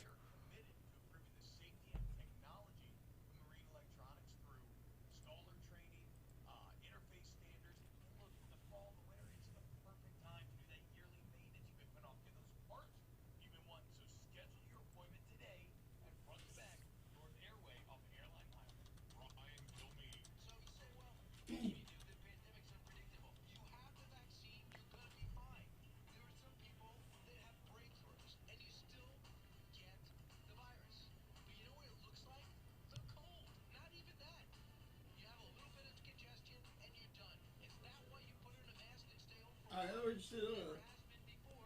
Where'd you see living? All right. Are you from the Dallas area? Yeah. You a Cowboys fan? Can't even get a guy from Dallas.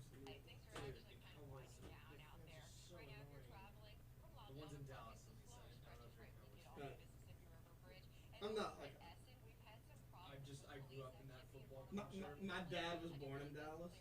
And they moved to Alexandria when he was like 5. I mean, and you know, back then, well, they didn't have a ton of channels. It was like terrible. So even in Alexandria, and then you had the Dynasty. well, even in Alexandria, I mean, the team he got every Sunday was the Cowboys. And then, you know, his dad grew up in Dallas. So I was just kind of in it like that. But I mean, I'm saying fit too.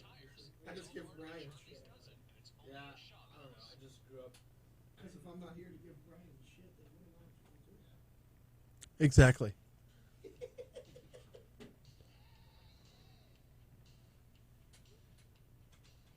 Oh no, I'm sure if I lived there, I'd probably hate it too. Yeah. I can imagine, man.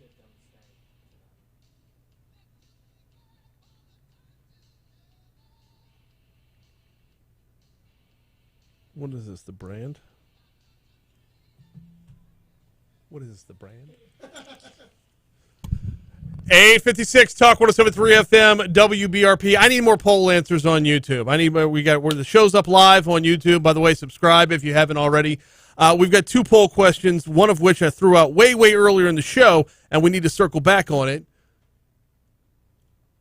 Does a mask mandate change your take on going to the Rose Bowl?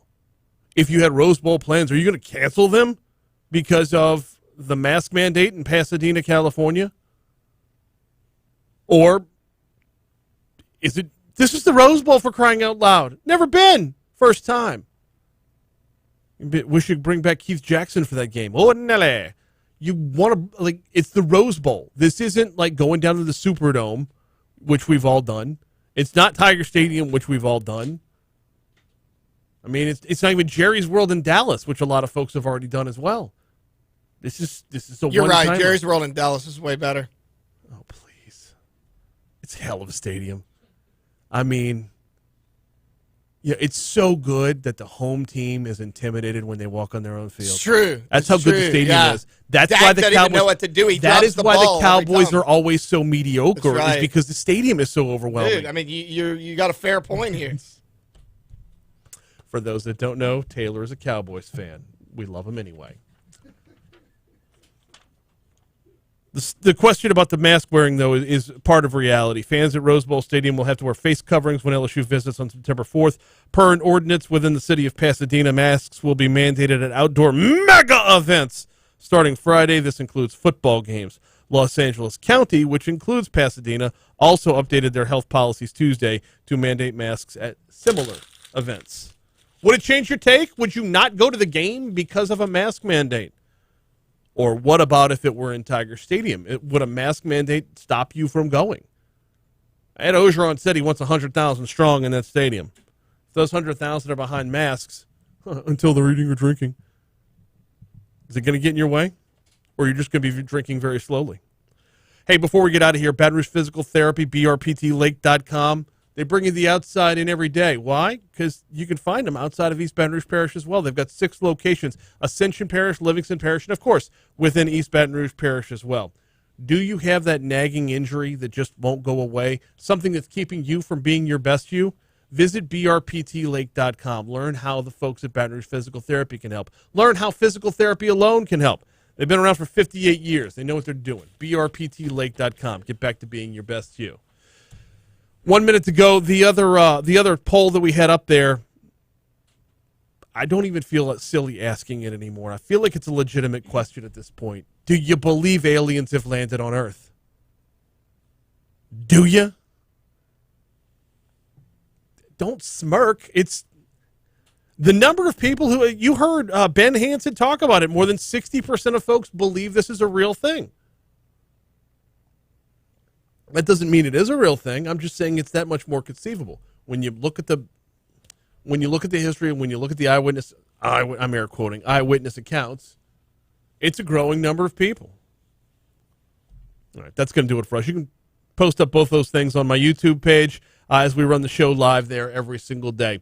Fox News Rundown's coming your way next. That will be followed by Brian Kilmeade. We'll be back at it tomorrow. Patrick Grimion, host of the Patty G Show, will be in at 6:35. We'll have Crime Stoppers at 7:35. We will see you then.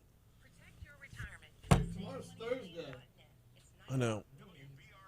I'll be in for Jay to Cody this afternoon. So hop on board again. Let's have some fun. We'll see y'all later.